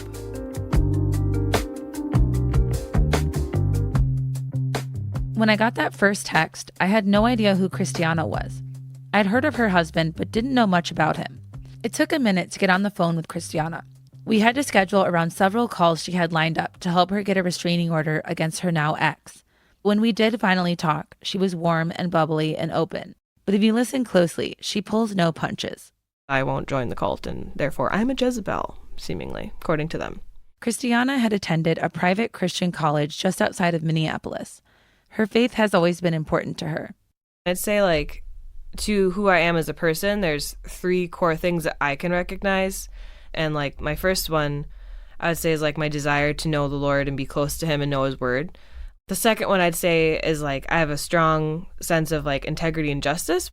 The last thing I would say would probably be, I always wanted to be a mom and a wife. Always, since I was young. That was a huge desire of mine. And Christiana felt like she was on the right path, getting everything she prayed for, when she met the man who would become her husband, TJ Clemmings. TJ was an East Coast guy from Teaneck, New Jersey. He played football and basketball. He was goofy. His parents were from Jamaica, and his dad is a pastor. One of the first times I met his parents, they legitimately did an interview with me. They sat me down, and the mom didn't talk the entire time. The dad talked and asked me all sorts of questions, like if we got married. And mind you, we'd only known each other for 5 weeks when they did this. TJ played football for the University of Pittsburgh, and in 2015, he was drafted by the Minnesota Vikings. And then one day during his rookie training camp, into his hotel room walks Christiana Cook, a massage therapist who'd been hired to work with some of the players. So I was actually working on his roommate, and he was whining and crying. He's like, TJ, help me. This evil white lady's trying to kill me. Because the style of my massage is not pleasant. At the time, TJ was at the very start of his NFL career. TJ Clemmings was an incredible physical prospect coming out of the draft. He was built in the exact way that football people dream that left tackles are built. This is Matthew Collar from Purple Insider, a podcast and Substack about all things Vikings. He has incredibly long arms. He has a giant upper body. He's flexible. He can move in ways that normal human beings or even normal NFL players cannot move. When TJ first started playing for the Vikings, he was every bit the rookie. The feelings change every game. Some days it's butterfly, some days it's nervousness, some days Here he is in a post-game interview. It all depends on just how I'm feeling that day. It's a good feeling to have those feelings, before a game, because it means you care. He was supposed to be a developmental player. The Vikings saw in him someone that they could take and that they could develop into a star because of his physical ceiling. But that's not how it worked out. Injuries to other players along the offensive line forced the Vikings' hand, and they made TJ a starter before he was ready. It went exactly how you would expect for a rookie, where he was tentative and he wasn't technically sound enough to take on really good defensive ends in the league. Not a good debut, and the hits kept coming, on and off the field. The Vikings' head coach at the time was Mike Zimmer. Zimmer is well respected for his football acumen, but he was also really hard on his players. Another player who played on the Vikings with TJ remembers that Coach Zimmer played a compilation of highlights and lowlights every Monday at the team meeting.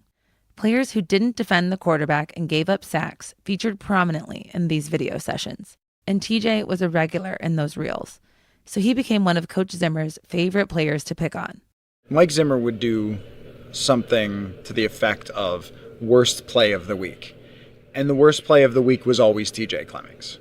Week after week, TJ sat with his teammates while his coach shined a spotlight on his errors. Everyone was critiquing TJ, his coach, and especially the fans, because his mistakes played out on national television. Personal foul, top block, number 68 offense, 15-yard penalties. Watch them both. Clemmings, the left tackle. He goes low. And when TJ came home, battered body and bruised ego, Christiana was there. I was always praying for him. I was like, Lord, help him get out of his head, help him to just brush it off and to do better and to, it's, I don't know, it's such a hard thing because it's not like a normal job where if you make a mistake, you're going to get fired and cut. And then now all of a sudden your life is uprooted. Sundays were not relaxing. The couple got married after knowing each other for just over a year. And then after 3 disappointing seasons, the Vikings cut TJ. He bounced around the league, played for a handful of other teams, but things didn't get much better. He hadn't become the player that coaches and scouts thought he could be, and he was plagued with injuries. He'd had at least one serious concussion during his time on the field. You guys are wondering why I'm walking so slow? This is TJ talking on a vlog that he and Christiana had back in 2018. I got hurt yesterday in the game on field goal. Tore my MCL and my ACL. So my season's over, but it's all right. It happens. He looks right into the camera, raises his eyebrows, and frowns slightly. Every time you step on the football field, there's 100% chance that you can get hurt. TJ's much-hyped career as a pro football player slipped away faster than he ran the 40-yard dash at the Combine. At the age of just 28, TJ left the NFL for good. And with his time on the field behind him, TJ started focusing on other things. It's a really nice day here on the farm. Yeah, I live on the farm. He and Christiana had a small 25-acre hobby farm where they lived with their 2 kids. He wanted a homestead. This is all very new to us. Never had chickens before. They raised chickens and planted a vegetable garden. They bought Scottish Highland cows. We have 3 cows coming today. This is Nova. That's Nikki right next to her. And that is Lola. After the crushing blows of the NFL, they were seeking a quiet, idyllic family life in Minnesota. So he was never like a particularly emotional guy. But then Christiana started noticing some changes in TJ. And after his concussion, like we could be sitting there watching the WWE and like I'm feeding Trey and Trey's sitting in his little high chair. And he'll just start crying, watching his son eat food. And I'm like, what's wrong? He's like, I don't know, something about Trey eating food is just, And he'd just be crying about it. Christiana knew that some of these changes were likely the result of the head injury that TJ got while playing. He was anxious and depressed. He had trouble focusing. Given all of this, they thought it would be difficult for him to hold a regular job, but they already had 2 kids and a set of triplets on the way. TJ had had an average NFL career, meaning he didn't make millions like Kabeer did. The Clemmings needed financial support, and it turns out there is a way for former players to apply for full disability payments through the NFL's disability plan, but it's not easy. The Players Benefit Plan is jointly managed by the league and the Players Union. A 2023 Washington Post investigation found that they work aggressively to deny claims and repeatedly shirk legal obligations to fairly review cases. So Christiana and TJ wondered, was it even worth starting the lengthy process? They got in touch with the lawyer who detailed the steps, and he had a recommendation. I remember he called and he was like, hey, TJ, I think for us to have a better chance of you winning total and permanent disability, you're going to need to go to an inpatient treatment facility. I know this really great place in Colorado. The lawyer suggested a swanky rehab facility up in the Rocky Mountains with a program specifically for athletes. It's the kind of place that shows happy people lounging with cups of coffee on the website. The lawyer thought participating in the rehab program would bolster their claim, but TJ would have to go away for a few weeks to do it, and it was expensive. I look at him, I go, well, if this is something like you feel like we're going to do, I go, I can hold it down for 2 weeks. I go, and it'd be better to sooner than later because the more pregnant I get, the less capable I'm going to become. So he literally left, I think 5 days later. Christiana stayed on the farm in Minnesota. They'd have nightly check-in calls and pray together before she went to bed. But without his family to take care of or the farm to tend to, TJ had a lot more spare time than usual. So he did what most of us do. He started scrolling on his phone. He had come across Straightway before. It was from the algorithm. It was just recommended to him. I mean, if you think about what he watched a lot on his thing was a lot of homesteading videos, because that's what we were doing. A lot of gun videos, because that's what we had a lot of. And sermons, because that's what we did. So if you mix homesteading with guns and church, and then a little bit of the spice of conspiracy theories that we liked, voila, you got Straightway. But Christiana didn't feel pulled to Straightway the way that TJ did. He had only shown me one video, so that's how I knew he knew kind of about it. He showed me a video of Pastor Dowell, and I just remember thinking, that guy seems really combative. While he was staying in the rehab center, TJ watched more of these Straightway videos, a lot more. He immersed himself in them, and then one evening, before their nightly phone call, I was texting, I was like, hey, let's pray. And he was just like, I'm on the phone. And I'm like, on the phone? I'm like, okay. And I was like, who on earth are you talking to? Like, what is going on? And he's like, oh, I'm talking to my friend Kabeer. And I'm like, who's Kabeer? And he's this guy from that church group I showed you on YouTube. He's like, I've been watching a lot of that in my spare time here. And so he's been like talking to me about the Bible. And oh, Anna, he knows so much about the scriptures, like just blowing my mind. Christiana was happy that her husband sounded excited, but she was disappointed and honestly annoyed that he missed a call. Christiana was maintaining the farm and looking after their 2 kids, all while pregnant. And then it happened a second time. TJ missed a call with his wife to talk to Kabeer. Christiana felt like TJ didn't have his priorities straight. They were supposed to be in this together. She wanted him to focus on his family and the Christian faith that they shared. After rehab, TJ came home to Minnesota. The family was excited to have him back. But after just a few days, TJ told Christiana that he wanted to take another solo trip. So TJ leaves his Minnesota farm and drives to Kabeer's home in Green Bay, the one known as Praiseland. He wants to meet Kabeer in person and see what Straightway was really all about. It's a short visit, and not long after he gets home, TJ's itching to go again, this time with the whole family. He wanted me to go with him, and he goes, if you can go and you still have the same mindset that it's not right, he goes, then I'll stop. And I was like, I wasn't going to be fooled. So Christiana started preparing for the trip. I had even ordered clothes to wear there because he wanted me to wear, all those head coverings and crap like that. She wasn't thrilled about having to wear long dresses and cover up, but she went ahead and bought one. It was red velvet, and it was floor length. Because I was like, if I'm going to go, I'm going to be as sexy as I can be in this clothes just to stick it to them. But the dress never actually made it out of the package. Christiana had prayed about the visit and had a prophetic dream that she interpreted as a bad omen.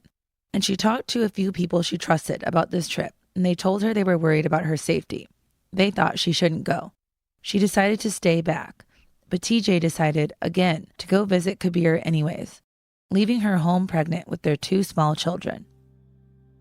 When he came back, Christiana says TJ seemed agitated, wanting to implement new rules in the family. After just a few weeks, he wanted to go back to Straightway. He came in there and he said, I'm leaving tomorrow for an unknown amount of time for an undisclosed location. I go, will you be back for the birth? He's like, maybe just let me know when it is. The next morning, TJ said goodbye to the kids. And then he left before their nap. And he was saying goodbye to Trey. And I was like, Trey, give your daddy a hug. Say goodbye. And he's like, why are you acting like he's never going to see me again? And I go, because he might not. TJ made it seem like this was a temporary thing. But to Christiana, it was the beginning of the end. She didn't see how they could make their marriage and family work if he was choosing to leave now. And then I went into the bathroom and he tried to give me a kiss on the forehead. And it's not like I'm leaving forever. And I go, I don't know that. But Christiana was right. TJ never came back to rejoin the family. For a while, he called and FaceTimed the kids, but eventually even that stopped. He missed the birth of the triplets. He's never even met them.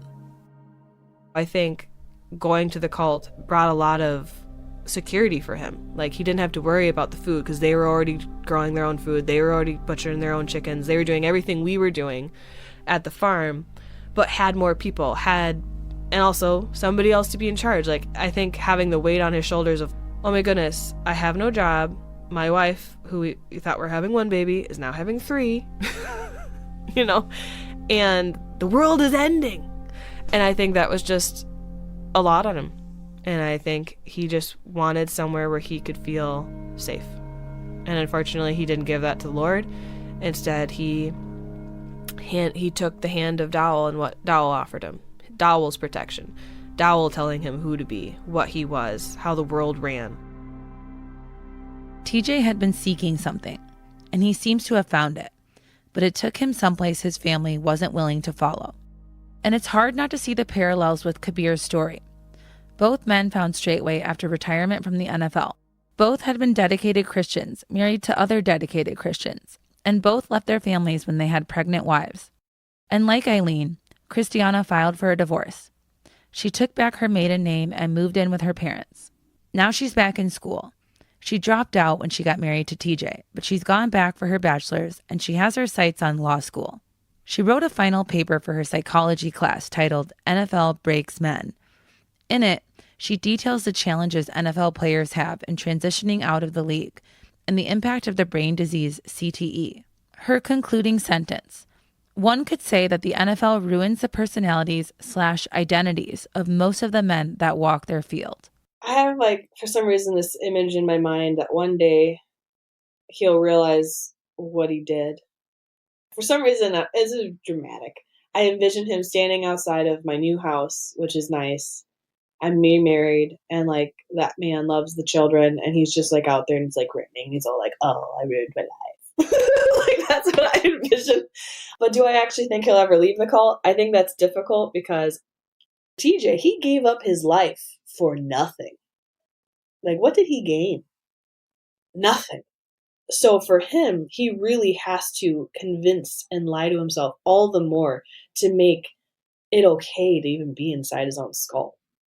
So do I see him ever waking up from this?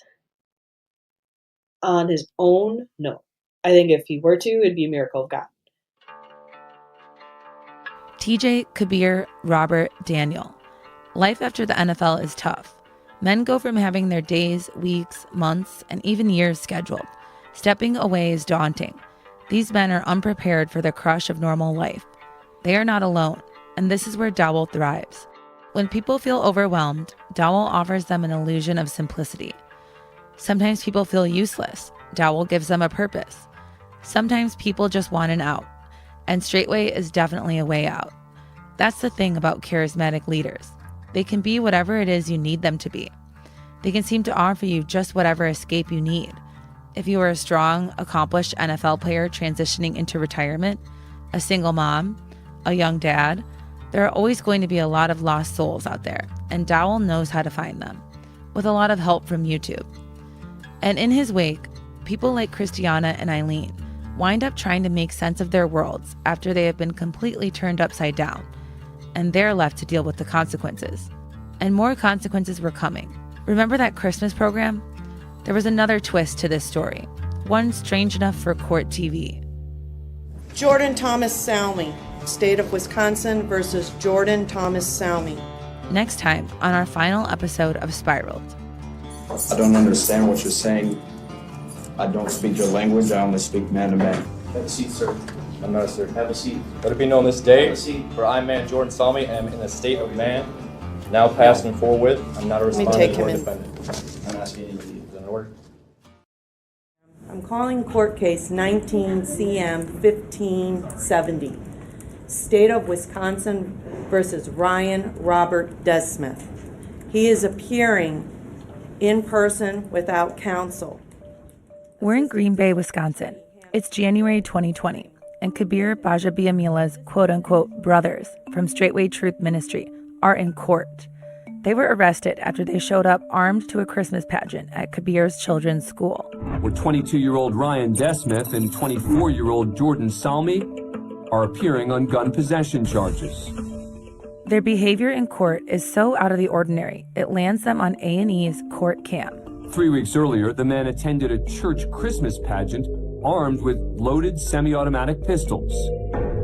Desmith and Salmi are members of what's called the Hebrew Israelite community, along with former Green Bay Packer Kabeer Gbaja-Biamila, known as KGB. Kabeer is in court too. He's not charged with anything, even though he sent the men to surveil the pageant. Today, he's just an observer, seated behind a glass partition, watching D. Smith and Salmi buck against the justice system. Did you get my notice? Your notice, sir? D. Smith is called before the court commissioner first. I stand on my notice. Did you receive a copy of the criminal complaint? I stand on my notice. Sir, it'll go a lot easier if you just answer the question. He's a wiry white guy with a very short buzz cut. He wears glasses and a black shirt with gold fringe along the bottom edge. Before this hearing, D. Smith and Salmi filed a bunch of demands within the court, all handwritten, all attempting to bolster their claim that U.S. laws don't apply to them, and that they are, quote-unquote, idiots before the court. Moves on. Do you plan on hiring an attorney? I don't understand what you're saying. I don't speak your language. I only speak man to man. Okay. I'm going to enter not guilty pleas on your behalf. If you enter a plea on my behalf, you will be held fully liable. D. Smith's defiant attitude and strange language are similar to the courtroom strategies that other sovereign citizens use. This is 19 CM 1571, State of Wisconsin versus Jordan Thomas Salmi. Have a seat, sir. I'm not, sir. Have a seat. When Jordan Salmi is called, he is also confrontational. Let it be known this day, Have a seat. for I, man Jordan Salmi, am in a state of man, now past and forward. I'm not a Let me respondent take or him in. defendant. You can leave. I'm asking you to leave. Is that an order? Leave, please. Is that an order? As he leaves, D. Smith fist bumps Kabeer, who is watching this all go down. When Kabeer exits the courtroom, he speaks to the press who are covering the trial. They're not able to touch us right now, and they don't know how to deal with us right now. After the hearing, in his first TV interview since the arrest, KGB tells us he's pleased with the results of court. That's a good thing for us because, just like we said, we didn't accept service. We're not accepting to be handled like slaves. We do have rights, and they recognize that. Kabeer still believes the men should have never been arrested in the first place. They just got associated because of my situation. That had nothing to do with guns. That was just a byproduct of just being related to me. It was a personal thing. Oh, it does not think. I believe it was very much so a personal thing.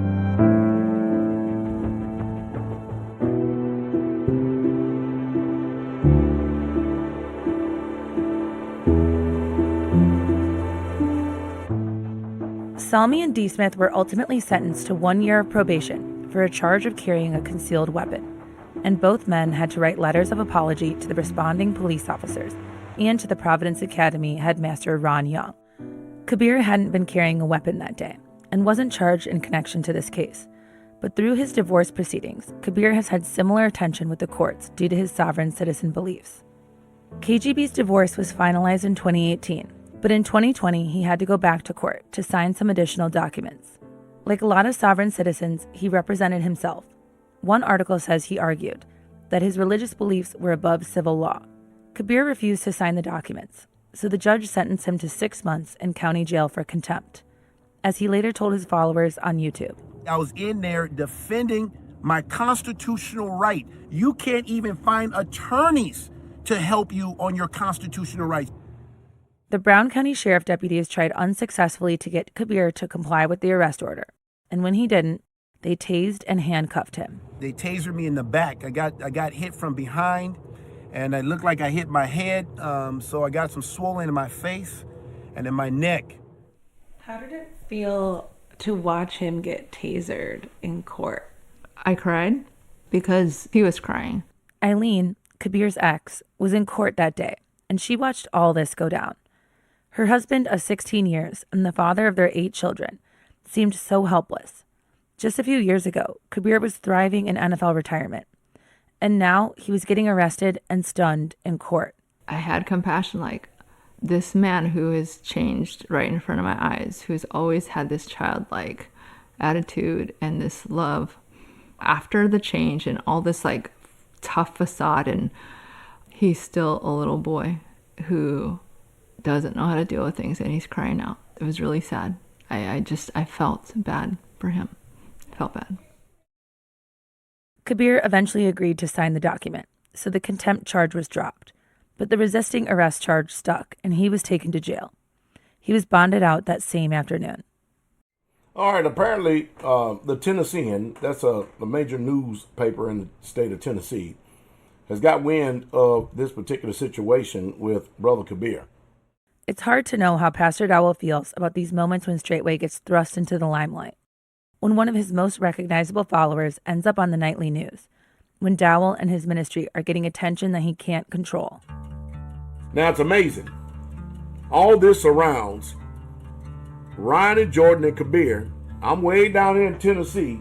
Publicly, Pastor Dowell supported Kabeer through his legal troubles. He posted a video.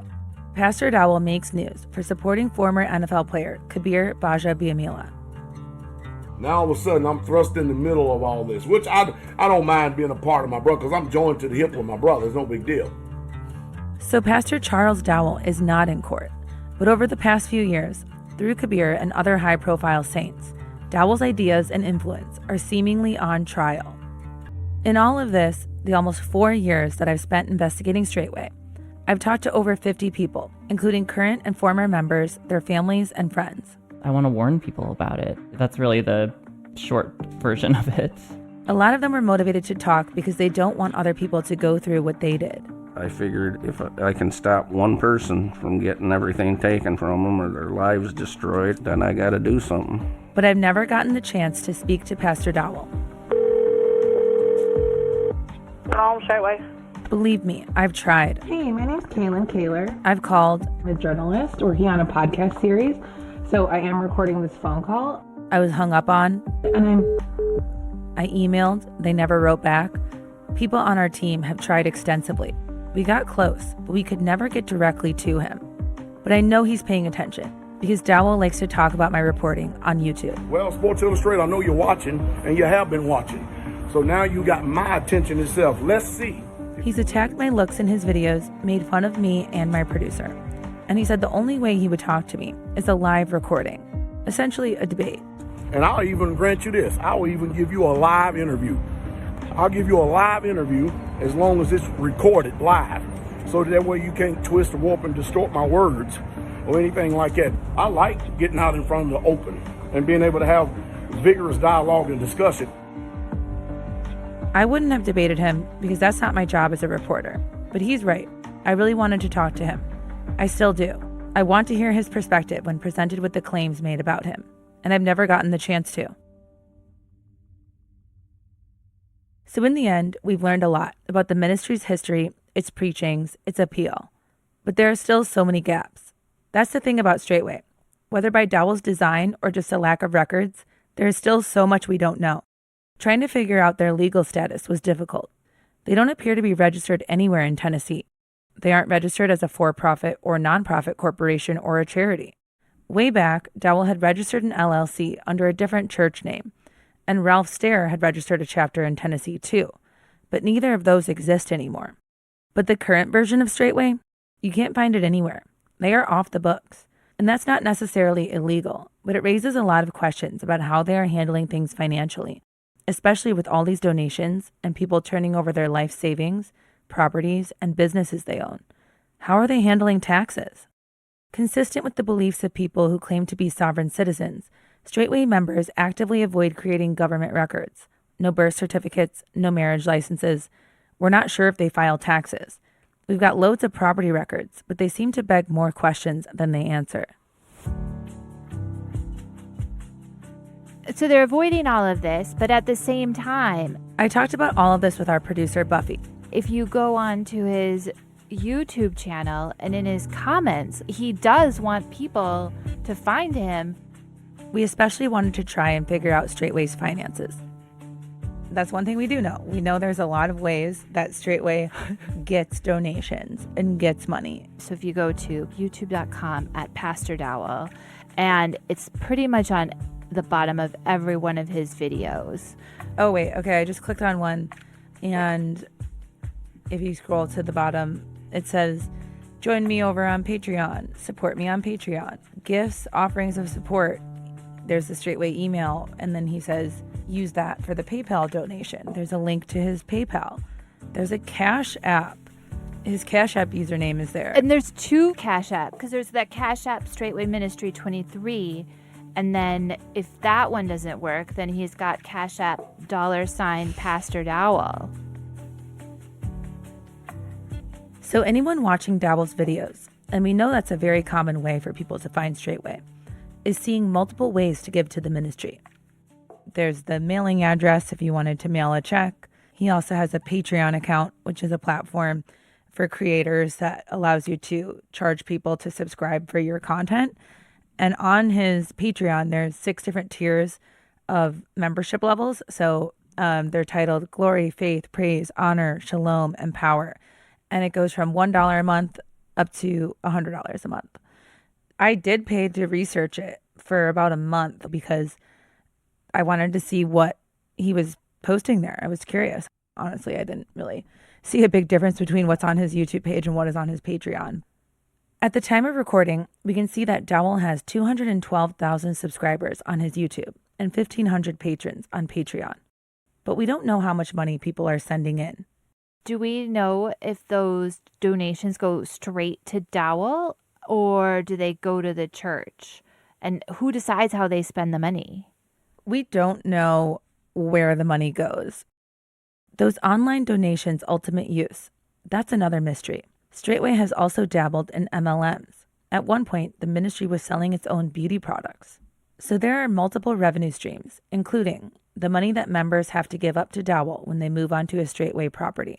You know, you pool your resources, everyone brings everything they own to the land. And, you know, we've heard from people that if you work outside the community, I know that in the Tennessee community, there's several of them that work at the local Walmart. So if you do have a job, we've been told by a couple of people that those people bring their paychecks to Dowell. You need to ask permission essentially to buy whatever you need. The money is pooled and Dowell is essentially controlling who can have it and how much and when. Someone gave me the example of something as small and inexpensive as a guitar string. Even that, they had to ask Dowell for the money to purchase. That sounds like it would create some tension and some real disparities in living conditions and what people's lives are like there. According to former members, it does. We spoke to a woman named Yannick Elliott, who, surprise, found the group on YouTube. She and her husband never moved onto the Straightway property, but they lived in Tennessee and drove over on weekends for services and to fellowship. Yannick told us how Dowell's house is different from the rest of the saints. That's where I sort of got my first shock, because I went inside. It was completely nice, air conditioned, and it was 3 bedrooms, 2.5, or just 2 bathrooms. The couches were leather. They definitely weren't pleather because they weren't stripping or anything. It was a typical home, and it was nice. Now compare that to how other people lived. Yannick visited an older woman's home. So I went into her home, and it was a metal trailer, and she didn't have any ear or fans going or anything for comfort. It was so hot. Just think of like a suffocating heat. I'm just like, oh my goodness, this is unbelievable. But Yannick says the saints were okay with it. We wanted the pastor to have a nice home, and because they said they were peeing in buckets. And so now he has a nice home, but they're comfortable with the way they are. I was like, this is just weird. And it's not just money. It's also possessions. Once when Yannick and her husband Philip visited Straightway, they brought a military-style truck. So my husband, being the big-hearted person, he told me that he was just going to bring the truck so they can use it, to get the materials from the store to the community. I was like, okay, fine. They also brought some gear, including a .50 caliber gun and ammo. He's like, he can drive the people around, kind of like a hayride, and, the guns so the guys could shoot it and, get that experience. So the couple had a good day at Straightway, fellowshipping and shooting with the other saints. But then it came time to leave, and Philip went to get his things. Then I heard Dowell say, "Oh, Brother Phil, are you going to give this?" Yannick says they felt pressure to leave the gear they'd brought. She deferred to her husband, who turned over the gun and the truck to Dowell, including the title, a gift that they estimated was worth $10,000. This was a revealing moment for Yannick. She couldn't trust this pastor anymore. Eventually, she and Philip decided Straightway wasn't the group for them. So Philip went to ask Dowell for his stuff back.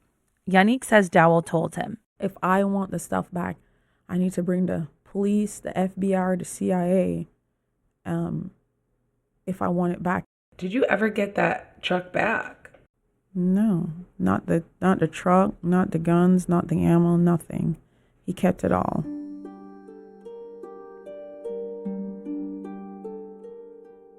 Keeping it all.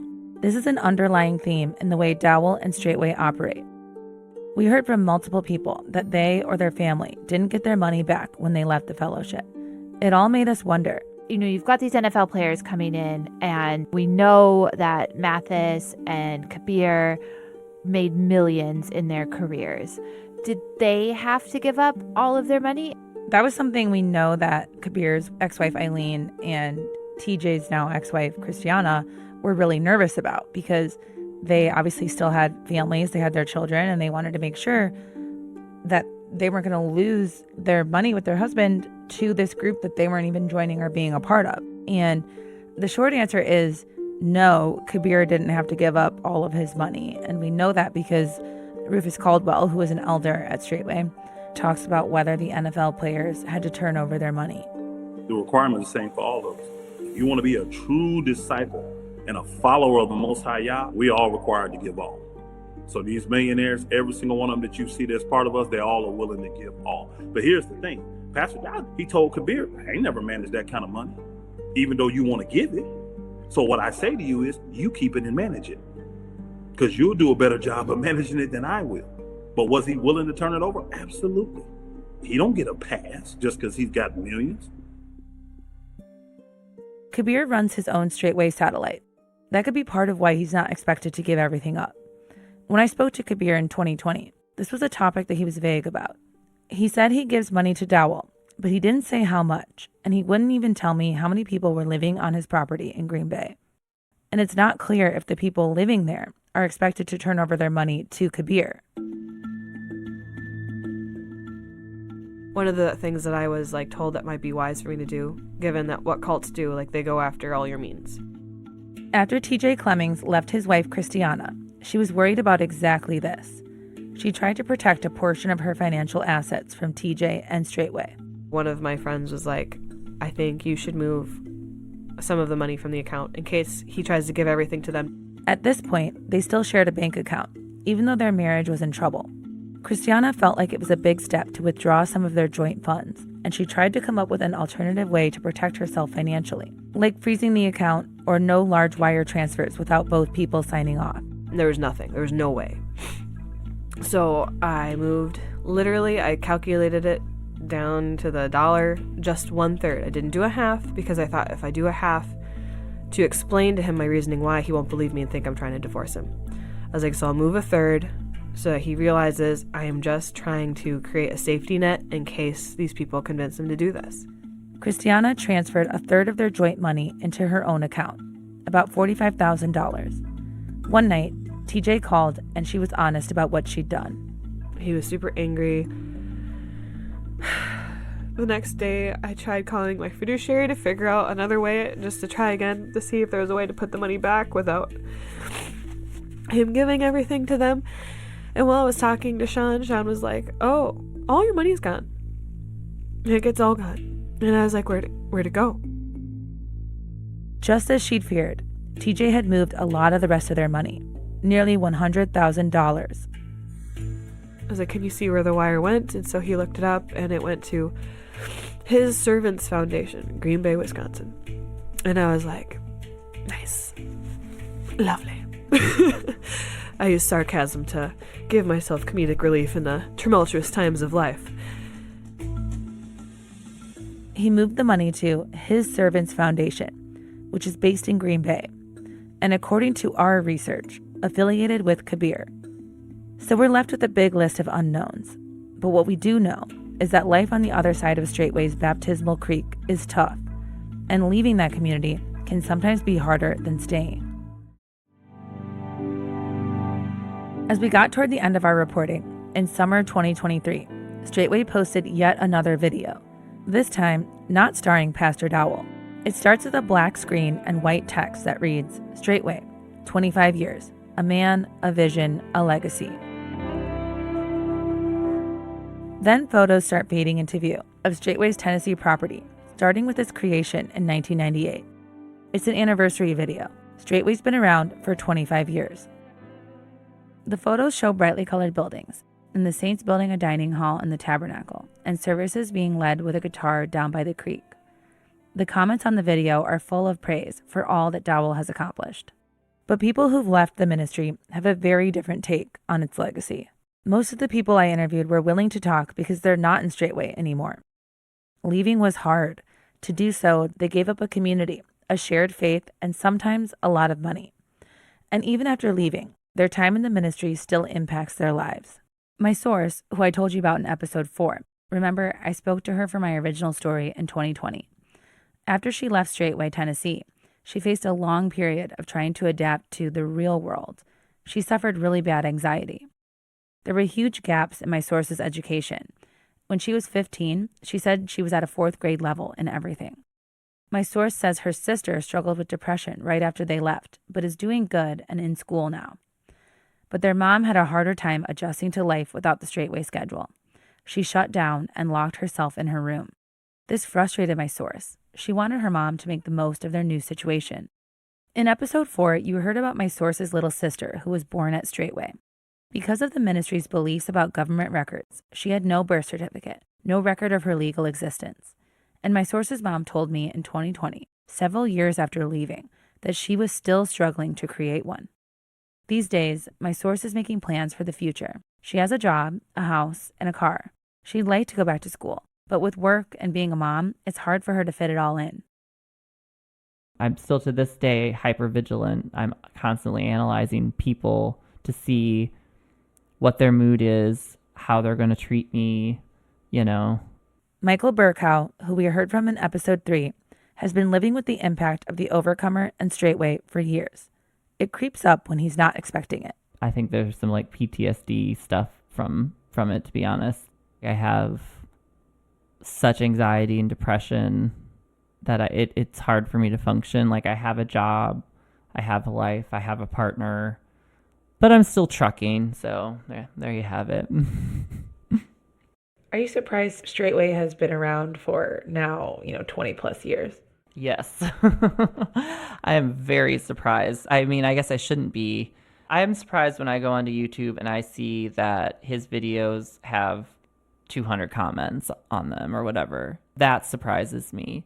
That shows me that he is getting traction in certain circles, and that is not good.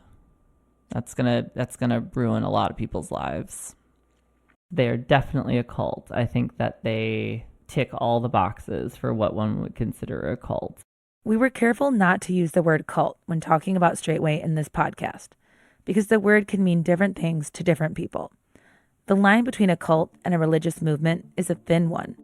Dowell has videos talking about this. One of them is titled, "Jesus Christ Was a Cult Leader."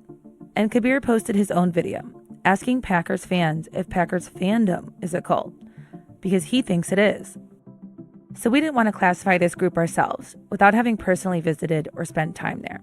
But a lot of the people we talked to used the word cult to describe Straightway. The way that they use religion to manipulate people and make them give away their worldly goods and cut them off from their families, those are all classic things that cults do. The whole gathering together and living together in a commune. Very, very clearly a cult. And what about Kabeer, Robert, Daniel, and TJ, Straightway's NFL contingent? All four are still in Straightway, and they're in deeper than ever. In fact, they're climbing the ranks. When Kabeer joined, he was Brother Kabeer. Now, he's Elder Kabeer. And since separating from Eileen, he's remarried within Straightway and has several more children. Remember, in 2020, I did interview Kabeer for my original article. We talked for 6 hours, during which Kabeer didn't even take a break to use the bathroom or get some water. He was friendly and energetic and candid about his new life. He talked about almost everything. Some of his answers really surprised me, mostly when he talked about his 8 children with Eileen. He called them his seed and said he can plant more seeds. It was like he didn't miss them or care about them as human beings at all. It was really jarring to hear. When I was reporting on this podcast, Kabeer again talked to me for hours, just not on the record. But of course, he has shared a lot of this journey on YouTube, posting a video, a message to all my children, shortly after his divorce. I'm going to do a separate message to my children. It's addressed to all his kids, including his last, who he's never met. Baby number 8, I did not give him his name, so I have not met him yet, but I'll call him baby number 8.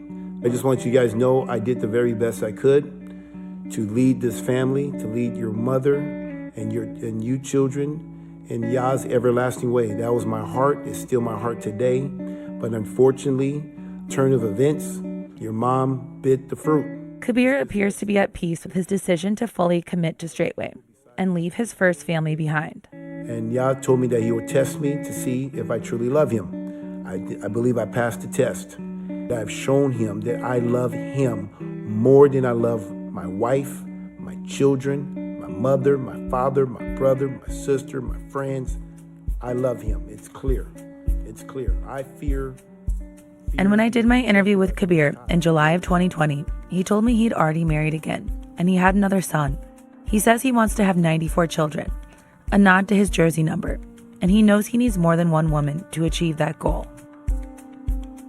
As for the ex-NFL wives, Eileen and Christiana, they're moving forward with their lives. Christiana Cook, formerly Clemmings, still lives in Minnesota. She is beyond busy raising 5 kids. Her only window for interviews was over nap time. When her marriage fell apart, she had to sell the farm and move back in with her parents. It's been tough, but Christiana has found a silver lining.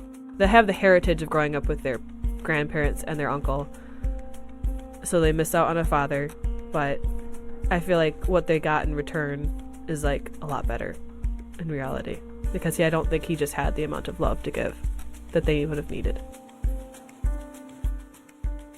And Eileen, she remarried. She and her husband have done a next level Brady Bunch. They've blended her 8 kids with his 7.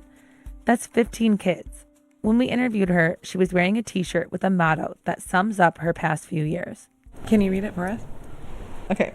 I survived because the fire inside me burned brighter than the fire around me. Since everything, she's left Green Bay. And she's written a book, Sidelined No More, helping pro athlete wives get off the bench to live out their God-given purpose. If they hadn't played in the NFL, Robert, Daniel, Kabeer, and TJ might still have found their way to Pastor Dowell's YouTube channel.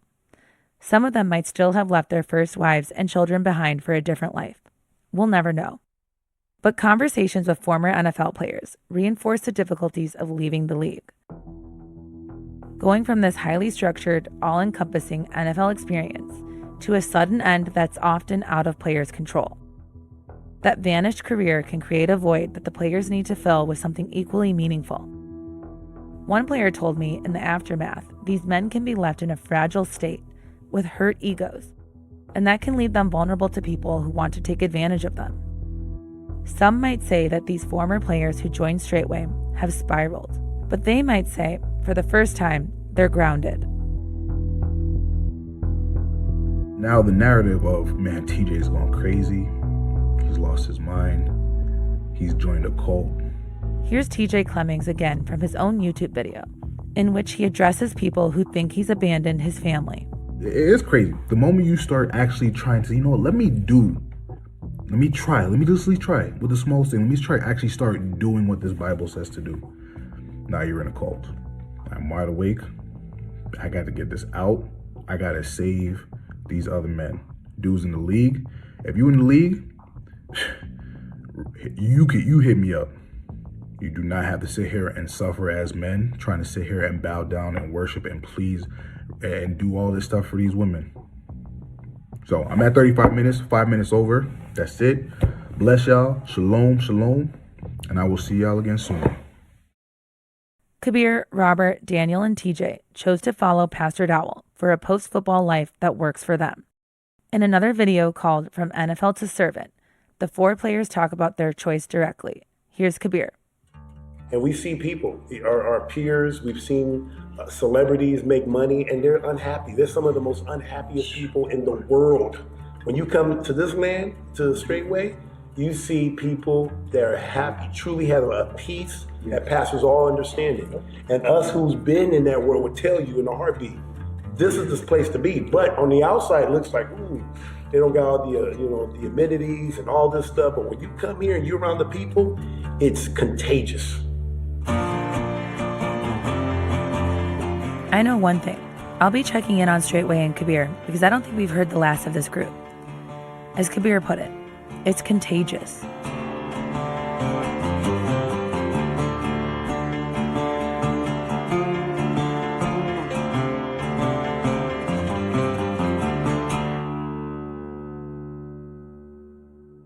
Developing tonight, we're now learning what led police to raid the Logansport property of a former Colts player turned pastor. Right now, Daniel Muir and his wife Kristen are in jail after police found. Hi, it's me again. About 2 months after we turned in the final edits of this podcast, something big happened, just as I figured it eventually would. On July 1st at 6 a.m., the Indiana State Police SWAT team executed search and arrest warrants and raided the Straightway community in Logansport, Indiana. The same one where former Colts players Daniel Muir and Robert Mathis live. We visited Logansport in episode 2. That day, the state police were looking for 14-year-old Bryson Muir, the oldest son of Daniel and his wife Kristen. 2 weeks earlier, Kristen called her mom Cheryl, who lives in Ohio and is not part of Straightway. Cheryl told me that Kristen called her in a panic. She was frantic and crying, and Cheryl said her daughter told her she needed to come pick up Bryson now because, quote, he has to leave. He can't stay here. Cheryl said her relationship with Kristen had been strained ever since she became involved with Straightway, but she always told her daughter that she would help, no questions asked, if she ever needed her. And that time had come. So Cheryl met her son-in-law Daniel halfway between her home in Ohio and his in Indiana. When her grandson Bryson got out of the car, Cheryl told me she almost fainted when she saw his face. It was swollen like a basketball, and he had a puffy black eye. Cheryl said Bryson told her it was his dad who'd hit him. After a few days with Bryson in her care, Cheryl decided she would call the police to report this abuse. She told me she didn't want Daniel to get away with this. When Kristen called to check in, Cheryl told her she planned to call the police. Cheryl said Kristen asked her not to. And early the next morning, Kristen showed up to take Bryson back home. You're not doing it. Kristen, No, don't give 911, what is your emergency? I have my grandson here that I went to pick up from Toledo. They live in Indiana. He was badly abused by his parents, and now my daughter is here trying to take him away. And I just need somebody to come and not allow her to do her that. Child? Cheryl hadn't known her daughter was coming to get Bryson, so she called her local police as soon as Kristen started fighting with her over her grandson. Police stopped Kristen in her car just a few minutes after Cheryl's call, but according to the call summary, they didn't see Bryson in the car. They told Cheryl to call Indiana Child Services. So a few days later, Cass County, Indiana officers made a visit to the Muir's property to assist Child Services to investigate the allegations of child abuse. But according to the call report, Daniel wouldn't allow the DCS case manager inside to see Bryson or his other children, and he wouldn't bring them outside either.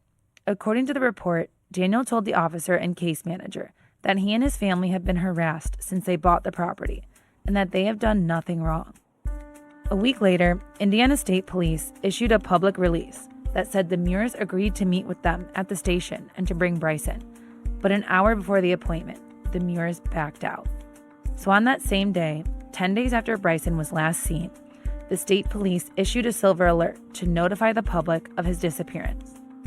When the SWAT team raided that Monday in July, they arrested Daniel and Kristen, and they took Bryson, who, quote, appeared safe and well, into the care of the Department of Child Services. Daniel and Kristen remained in jail for 10 days before getting out on bond. They are now allowed supervised visitation with their son. They are charged with a level 6 felony, one of the lowest level felonies in Indiana, for obstruction of justice, and Daniel is also charged with a misdemeanor for domestic battery. They are represented by a defense attorney, and their criminal case will play out for the next several months.